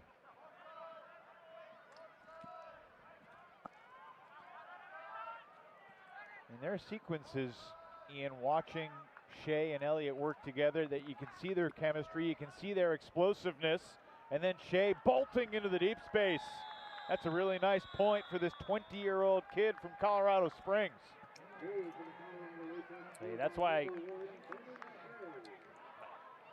I talk about how exciting the future could be for this new core that's starting to take shape. I mean, you see the tools there for Ben and Shea. You see the athleticism. You see the reads. And I feel like as time goes on, he and Tim Elliott are only going to get sharper and sharper with their decision making, their field sense, and that's going to put them in position to make more and bigger plays as the season goes on and as their careers continue to progress. Good communication there from Aroy's teammates, just telling him to let it go. It's a 40-yard difference. Instead of taking it in the very back of their end zone, a march at 20 yards outside the front of the end zone. Roy with his 20th completion of the night initiates the possession of Grovic and then gets it right back. Grovic's throw low and out of the reach of Wodach. It's the first Breeze O-line turnover of the night. Correspondingly, the first break chance for the Apex. And Colorado converts. Colorado gets their first break point of the game. Ben Harris in the end zone for the Apex. I mean, this was the right look from Grovic. This is where they want to be initiating and moving the disc next, but the execution just off, a little too sharp an edge. Not enough float for Wodach to make up any ground with that heavily angled throw, and Ben Harris did a good job after the turn last week against Salt Lake. Another one of those young athletes that's just raw and has a ton of potential on this team, and you could see a bright future and a path for him. 8 goals already this season for Harris. He's played a lot of offense through the first few weeks. And another point there, Nick Banks finishing with the assist. This is another guy who's brand new to the pro game, and whether he's hopping out there on the D-line or last week he's coming on to try and get a hold as part of the swing group, you wouldn't know that it's his first pro season. He just looks so poised and he executes the part in the opportunities he's given.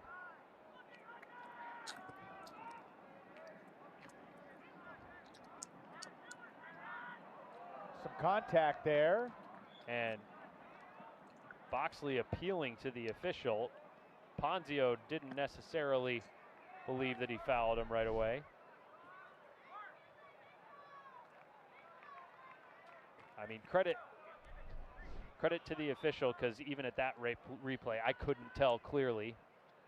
Steve Kreider, Ben DeForest, Jonathan Lenardi, and Bradley Timmie, the officiating crew tonight, signed by the UFA. Mott, rather than hunting his 7th assist, swings it carefully to Roy, and now Merriman will get the stat. Another goal for DC. Is in the end zone again for DC.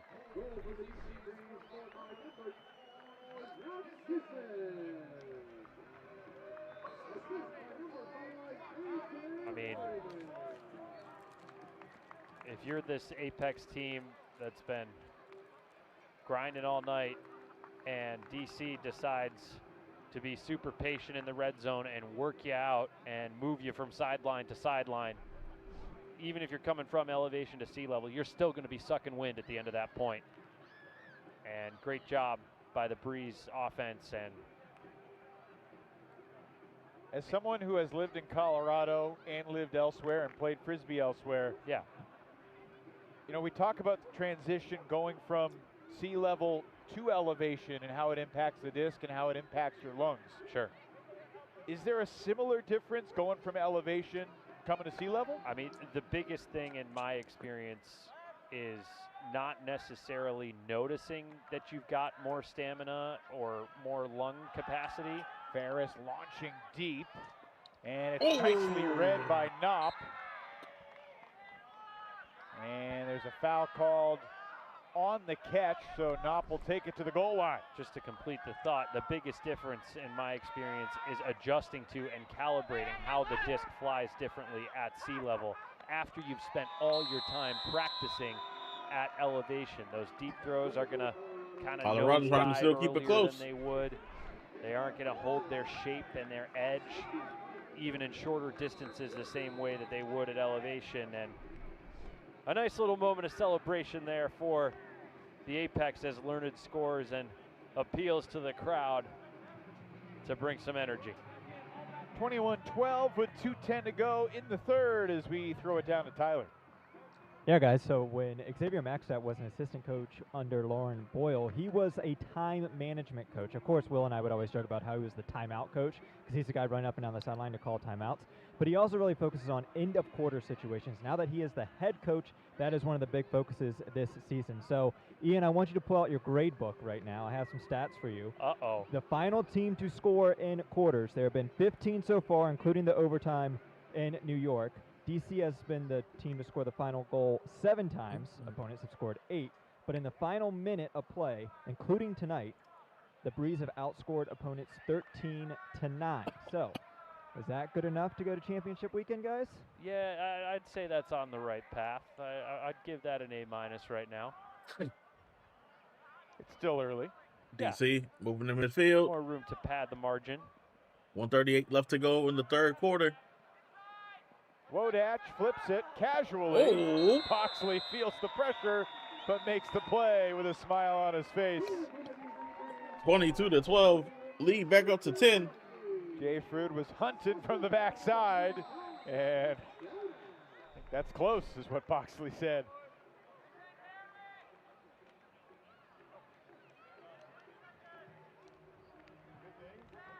How good is Christian Boxley? Whew. I mean, is he in the conversation with Toba and Don and the best players in the league in your mind? If he's available for the entire season, yes, 100%.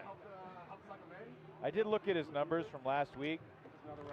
Against the Empire last week,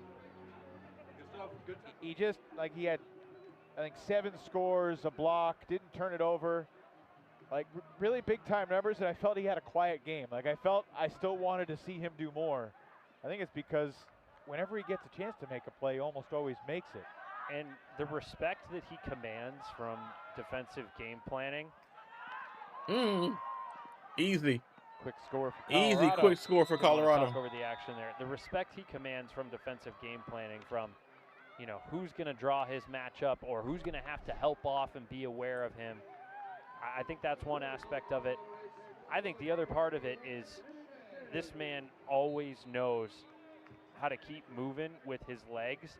And if he's not touching the disc, getting open, hitting that continuation shot, he is making acres of space for his teammates because of the respect that he commands on the field. And that kind of speed and on-field prestige is not something that everyone can claim and execute consistently. All right, here's an out-of-left field question. Oh, you know I love those. If you could draft any player in the league right now for this season, it can't be a Belgian. That is the only rule. Who you taking? Who's the best non-Belgian in the UFA right now on May 15th, 2026? Do I have to answer on the spot, or do I get, like, you know, a quarter to think about it? I'll let you think about it through the end of the third quarter break. But, yeah, Okay. It's not easy. You know, there's a lot of obvious candidates. That's miscommunication. Murphy was going deep, vacating the space. Merriman will take the throwaway, and the clock stops as the disc got a bounce at 48 seconds. Van Dusen wants it all. Oh, my Going goodness. at the A-Roy matchup. And, well, as A-Roy was blocking out one member of the Apex, Andrew Muller comes skying in for the second Colorado break of the night. 8-point game. I mean, that's just a great hustle play from Mueller. Beautiful throw. He recognized he wasn't the intended target. May doing his best to get the read. Roy trying to box out. And, I mean, on a night when you don't have a ton to celebrate, a hustle play following, getting rewarded immediately with that feedback loop of the break goal, that's one of the best things you can ask for at this stage of the game for Colorado.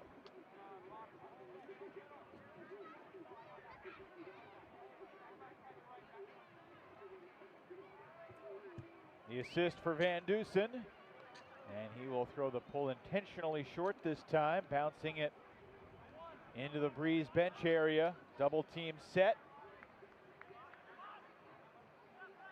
Theo Watkins, Oliver Cunningham there with the double. Nissen casually throws out of it for Roy. Apex have trailed by as many as 10, make it as many as 11. They're back with an 8.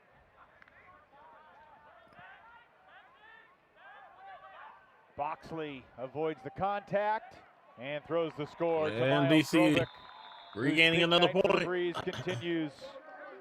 23-14 with 20 seconds to go in the third quarter. I mean, in that instance, Boxley burns his matchup, cooks him to the space, and is even able to attack the disc in a way that the help defender can't make a play on it. So if you heard me 120 seconds ago talking about his ability to draw help defenders into the space, he can even make them ineffective. This guy just knows how to do it all. So who are you thinking about? Who's crossing through your mind? Take me through the thought process. Best player in the league that hails from North America. I guess I'll give you, if you want to choose a Dutchman, I'd give you the Dutchman, but I don't think Biba's there quite yet. Thinking about Brett Holzmeyer. Thinking about Daniel Rithaler. Thinking about Quinn Finer. Thinking about Alex Atkins. Let's see it. 7 Piper seconds. shoots it. Oh! Ripped down by Michael Wagner. And that will be the end of the third. His last throw did not get off in time. And the Breeze led by 9 at the half. Colorado plays evenly as we're going to the fourth. Team scores 8 goals. Fourth in quarter. The third. Last quarter. We got one 12-minute quarter remaining here on week 4 of Friday Night Frisbee. Tomorrow we're doing Banana Ball. Sunday we're doing Collision Course by OVW. Then we got more OVW on the 21st. Got more Team Boxing League. Got more Armored MMA. We got a lot of sports coming up for y'all. And don't worry, we have a lot of gaming as well.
One quarter left to go. Shout out to everybody on TikTok. Thank y'all for running up the lights. Shout out to everybody on YouTube, Twitch, and Kick as well. Atlanta and Carolina, another rivalry that always delivers. What will happen next?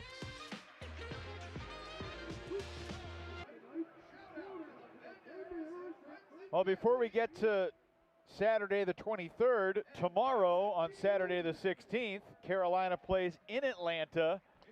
That game on WatchUFA.tv concurrently with Colorado and New York. And then next Saturday, Free Friday Frisbee. On Saturday, the Hustle and the Flyers.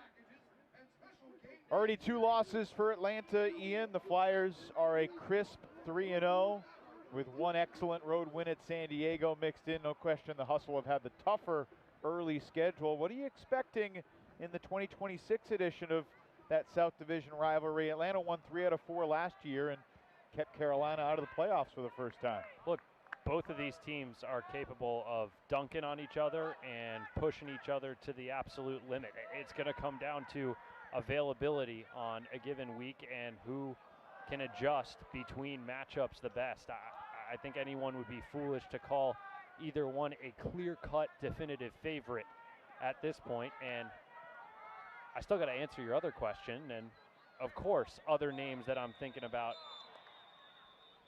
as we have an injury on the field. Oh, okay. Trotting off.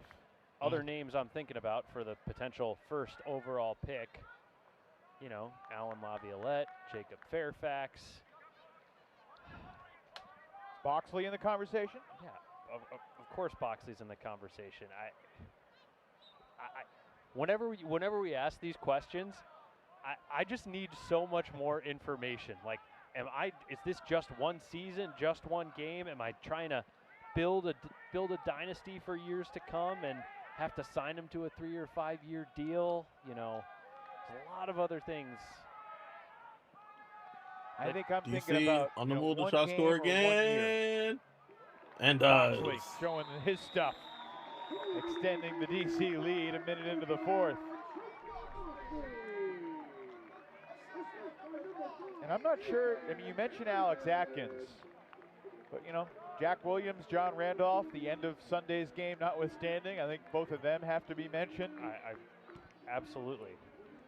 This is what happens when you ask me these things on the spot. Is Jeff Babbitt in that list? I did say Jeff Babbitt earlier. I think the point that I was very subconsciously making is it's not obvious right now who is kind of at the top of the mountain in terms of American Ultimate Frisbee. There's kind of this respect that we have for Don and Toba as these young guys from Belgium that came up being the best players on their teams and having to do everything, and they're obviously crazy dynamic. And I think there's something to be said for the top American talents have played a little bit more team ball coming up, so they don't necessarily stand out individually in the same way at all times. I think there's a lot of great systems that are executing really well right now. I think about what's going on in the Bay Area men's scene with the Oakland Spiders and beyond Oakland as well. Just imagine if Mac Hecht was active in the UFA again. Most talented practice player in the league. And that could easily be someone I'd be seriously considering for that pick. What's going on, Hambone? Knocked How you feeling? to the end zone. And another got point. Piper for the score. Colorado trying to get back into this game. They're down by 9. Yeah, so Jeremy gets the assist there. Jeremy Knopf, of course, he was here in D.C. for several seasons. When he moved to Colorado, he actually thought he would never be back at Carlini Field and never play here against the Breeze just because of the nature of the UFA and how interdivisional games work. So it was a real shock to him when he saw it on the schedule that this would be a game. Of course, very excited to be here. He is in a totally different role now in Colorado than what he was in D.C. In D.C., a depth player on the offense, also played a little bit of D-line, real systematic player. But the one thing that he was really prideful on was how does he adapt? How does he survive? How does he advance? Honestly, he said, how does he make the Breeze roster year after year? And now in his role in Colorado, he says, nothing is different. How am I able to adapt and help this team in the best way possible? And right now that's being in a leadership role, and we're seeing that in spades this year with the Apex.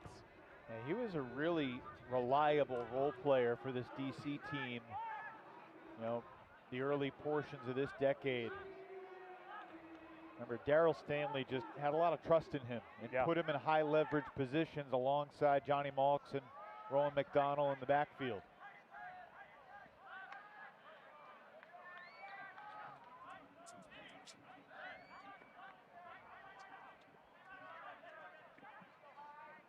How will this DC team look different when they get guys like Aiden Downey and Cole Jurek, Jasper Tom back healthy? No Gabe Dowd tonight for DC. He's played really well, the young Michigan standout. Definitely.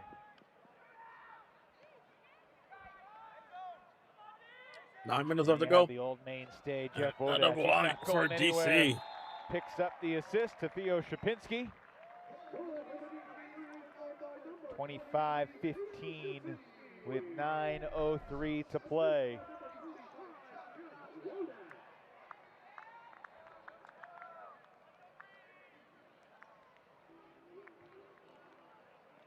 You ever try to guard Jeff Wodat? You ever match up against him, chase him around back in your days? It's a great question. You want to know the one instance where I think it could have happened? It might have been tryouts for Major League Ultimate's DC Current. Really? That it could have happened there. As you know, I was more of a handler defender, and Jeff is busy terrorizing people downfield. I don't think we ever matched up in the club game either. You realized if your best chance to make the team was not matching up with Wodash. 100%. Don't embarrass myself trying to take away his looks downfield. DC throws the double team on Elliott. He sacrifices the yards but gets it to Ferris, who rips it across for Piper. No mark on Alex Piper.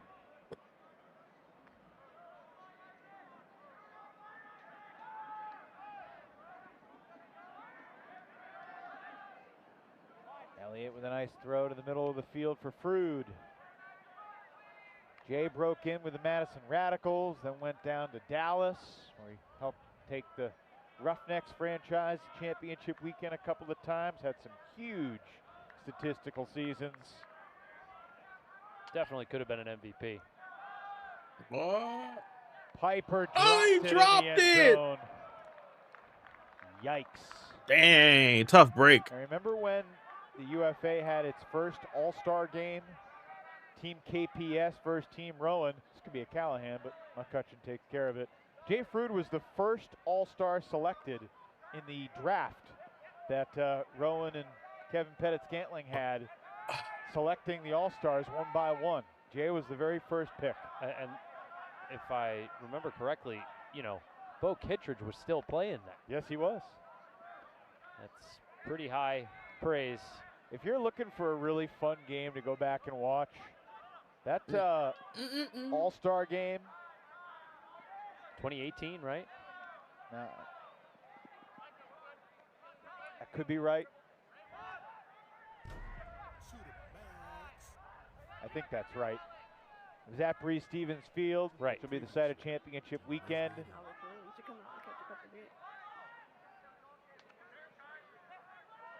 And obviously that All-Star game went down to the wire. And was another point for DC, 26 to most 15. thrilling exhibitions we've seen. And that's another break point. I think that puts him at like 10 or the 11. Breeze lead with 7 minutes to go. Might have been 2019 now that I think about it.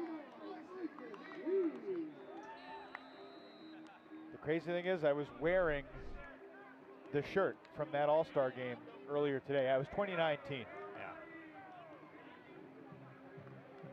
Apologies for the misinformation earlier. There have been 2 UFA All-Star games, one in 2019 in Madison. The second was 2022 in Portland. Yeah, that was a really fun weekend. 7 minutes left to go in the game. Micah Wagner having a nice game for the Breeze. Youngster out of Tulane, originally from Bethesda, Maryland. Played on a USA U20 team as one of the top young players in the country. Haven't had a chance to ask him this, Ian, but he wore number 34 last year, and now he's number 17. So, you know, Musa Ja was number 17 in the past, so now that Musa left, he took number 17, slicing that 34 in half. Yeah, unfortunately, Ben Harris slipped on his underneath cut, leading to that apex turnover. Vanderbrink Oh, to Rafis got again. him. Touch. The buzzer-beating duo collaborates Another goal for DC. to add on to the Breeze onslaught here in the fourth. You could see exactly what Banks was looking at. And the turf monster collecting another victim. And Vanderbrink and Rafis just cementing their chemistry after the turnover. Another big spike for Luke Rafis.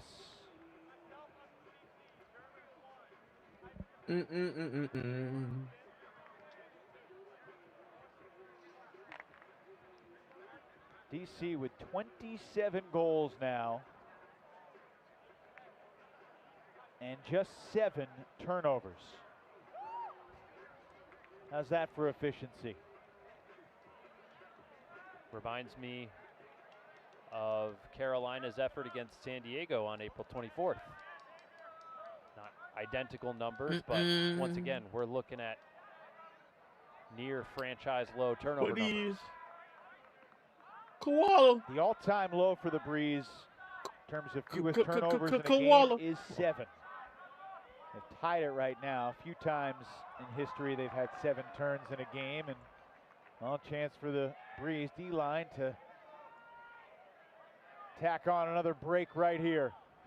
Past the midway point in the fourth. Merriman milks it. It's got Blumenfeld and Rafis going.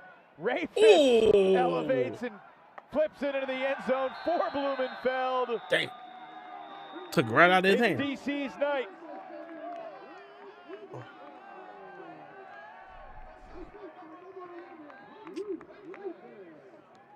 I mean, how many more examples do you need of Luke Rafis playing bigger and faster than his size? Yes, he's got a little experience on Ben and Shea, but Shea's got some height and lankiness, and it doesn't matter. He's just taking people to the house, running him into the ground after the turn.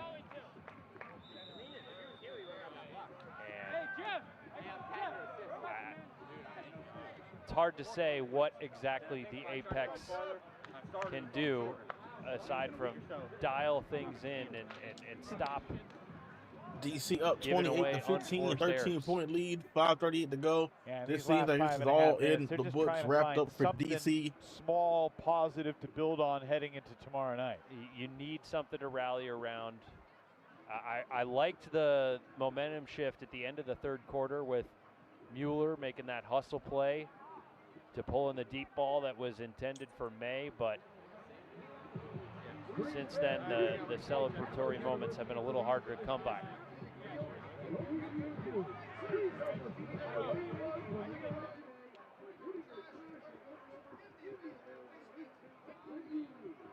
Lots of great Frisbee coming up on Watch UFA TV this weekend. Colorado, New York at 7 o'clock tomorrow. Also, Atlanta hosting Carolina at 7:30. And then on Sunday, you got Oakland and San Diego in a huge interdivisional battle out west. Next week, Saturday, showdowns. Atlanta and Carolina, New York and DC. Remember 5 years ago when those four teams were in the same Atlantic division, and that was chaos. The thrills that we had along the journey that summer. Let's see if Colorado can get some more points from morale at least. Drove by it earlier today. And another break for DC. Wodash picks up after the Colorado miscue. DC creeping towards the 30-goal mark. Breeze only had 7 turnovers on that night in 2021 when they beat Boston 32-20. That was a humbling road trip for the Boston Glory, and what at that time was their first season in the league. They got absolutely steamrolled here at Carlini Field. DC on the move. Lamberty hit from behind, and it will be a call against Colorado. Brandon Lamberty getting a chance tonight. Loved his facial expression in the post-game interview last week, standing alongside A.J. Merriman. Could have been an album cover with him and Graham Turner and Andrew Roy and A.J. arm in arm after that incredible win on Mother's Day in New York. One more point There's to McCutcheon, 30 points making it for a DC. 2-touchdown lead for the DC Breeze. Yeah, UFA meme army, if you haven't already been summoned, get to work. As you see the drop from the Apex and red zone finish there, you can see that Jay Frood was kind of expecting the mark to set and try and force the disc back to the middle of the field, but nothing available there. Let's check in with Tyler. Yeah, Evan, you were talking about the last time DC has surpassed 30 goals on the franchise's history. They've only done it 4 times, and in fact, the franchise high, 34, against the Philadelphia Phoenix back on June 18th, 2016. Might be too far out of reach here for tonight, but looks like they're going to get their 5th 30-goal game in franchise history here today. And when you say it might be out of reach for tonight, what goes through my mind is Angels in the outfield flapping the wings saying, hey, it could happen. Also, 34 goals in 2016 is a very different story than 30 goals in 2026 because the rules have changed and the games go a lot faster. DC with the break. Back in and they get to 2016, 30 goals. the clock didn't start until someone touched the disc on every pull. Now it starts when the pull's released, so there's a good 15 seconds every point on average that gets bled off the clock.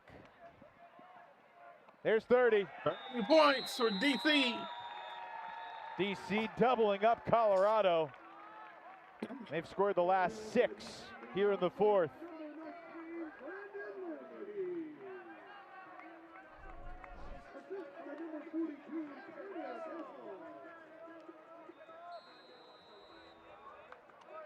I mean, this is just great reps for DC Depth D. Maxstat and company talking about not overexerting anyone, trying to get better balance of points played, and these are the moments where Lamberty and everyone else can just lap them up and hopefully build that muscle memory, be able to draw on it for bigger moments as the season goes on.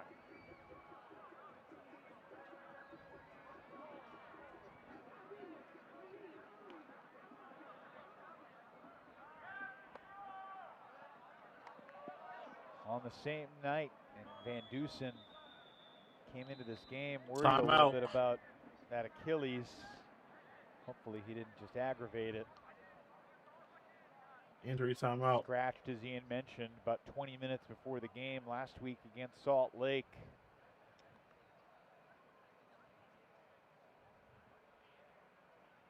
Hopefully he's okay. He's a class act. One of those guys that still works just as hard as anyone, if not harder, to keep himself in shape, ready, available.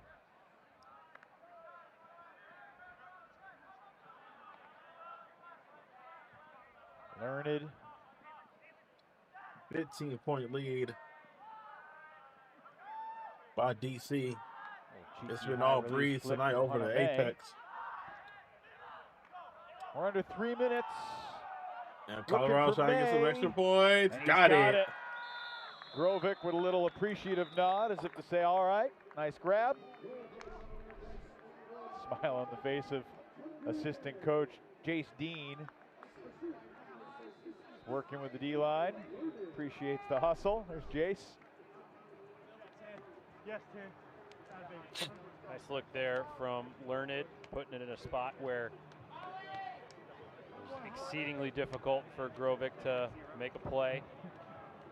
And I really liked earlier in that point, echoing a comment I made earlier, how Nick Banks was looking comfortable going almost every other.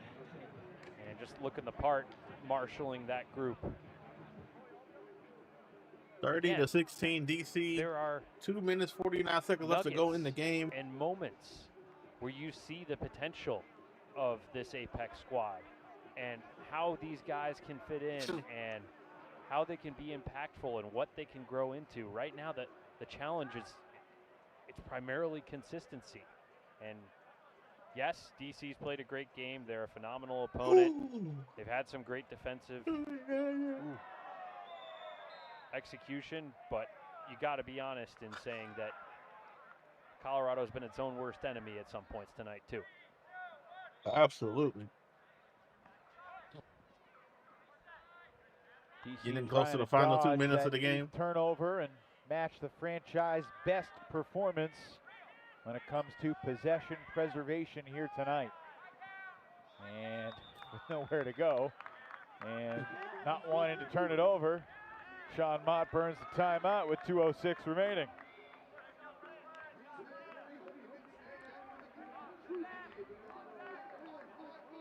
Still crazy to me to see Mott being friendly with all these DC guys after all his years with Philadelphia.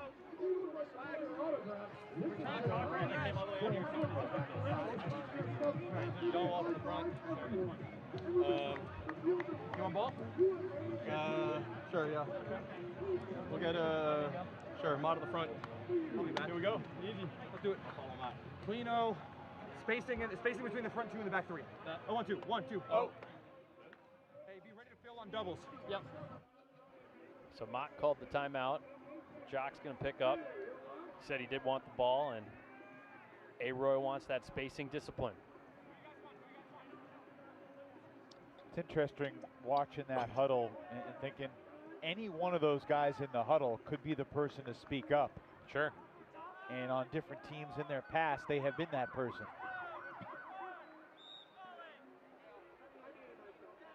All right, final 2 minutes.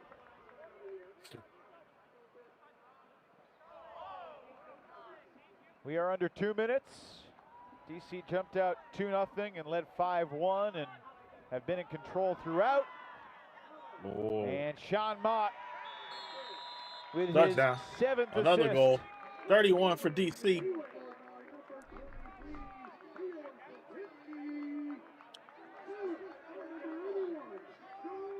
Mott making the grab before Bruce can close in on that space throw. And where he faked, where he looked, moving the defense, opening up the finishing throw to Szapinski. Colt, we got we know DC has New York Colt, next we're gonna have Saturday. San Diego versus Oakland Colorado in has a couple New York weeks. tomorrow. And there's a date I want to throw on your radar. We are less than a month away from rivalry weekend. It's the first weekend of June. And here's the schedule just on Friday night, June 5th. Friday night Frisbee, New York at Boston. That same night, Colorado at DC, Madison at, Carolina at DC. Colorado is at Salt Lake, Madison's at Chicago, and Austin is at San Diego. Those are 5 bangers on Friday night, June 5th. Here are your schedules, everybody. I remember reading about that when the schedule first came out. 3 weeks away. Pretty cool how, we've been anticipating the excitement of this season for so long. Nice block by Lee DC. Hunting the block on the reset. Still running hard. And now we're here in the meat of it. Final minute. Getting to enjoy every second. And there's the 8th DC turnover. They will not tie their franchise record tonight.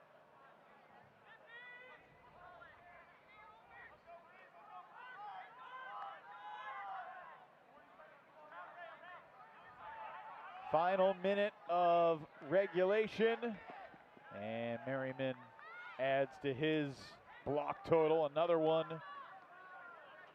came into tonight tied with Rowan McDonald. Rowan, entering last weekend, mentioned this on last week's broadcast, the only player in the league to be a franchise's all-time leader in goals, assists, and blocks. And of course, now that's no longer the case. AJ has surpassed him in the blocks department. Isaac Lee throws incomplete, and we're going to get a contact call. Wow. Interference deep downfield against Colorado. This will save Isaac an incompletion. I'm not sure. I didn't see the foul there. That just kind of looked like Knopp running straight. Did you see anything differently? I didn't think it was catchable, even if there wasn't a foul.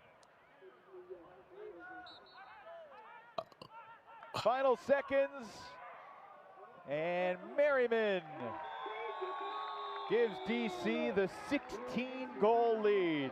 32-16, DC closing it out, doubling the point total of their opponent, the Colorado Apex. DC minus 15.5, so that could be one heck of a bad beat. Somewhere, if someone has that ticket, tough break.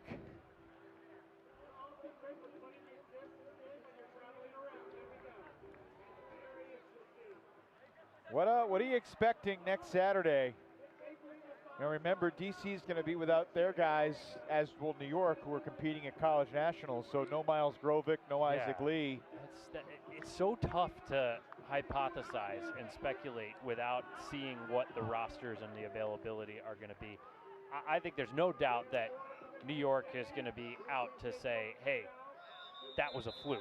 And that And will they're gonna do it. try and lay the The hammer. DC Breeze But defending home I turf. believe this DC team is going to do everything to show that they're up for the challenge, and this was a great step to get back to that matchup. DC doubles up Colorado in the first ever meeting between these two programs. 32-16 is the final score tonight. DC outscored Colorado 9-2 in the fourth. And it was an 8-1 run to close it out and really, make a game that was around 9 or 10 look that much more DC lopsided. victorious over Colorado. Colorado heads to New York for the That is going to do it for us here tonight. Exclusive Thank y'all so much. Shout out to CSN for providing us some awesome Frisbee. If you came through on YouTube, thank you. If you came through on TikTok, thank you. If you came through on Twitch, thank you. If you came through on Kick, thank you. Appreciate all the support. Like I said, we'll be back live tomorrow for some games earlier in the day, and then some a cool bit of banana news ball. will be the Friday Night Frisbee broadcasting debut for the great Miranda Roth Knowles, who will join me in Durham for the Hustle and the Flyers on the mic next week. Go ahead and call it here. Only Thank y'all so much for all the support, man. Me out of business. I can't I will wait see to y'all hear what later. knowledge she's going to impart with our Y'all have audience. a good one, all right? Quick timeout, then a chat with a Delta difference maker of the game after a Big Breeze win here in DC.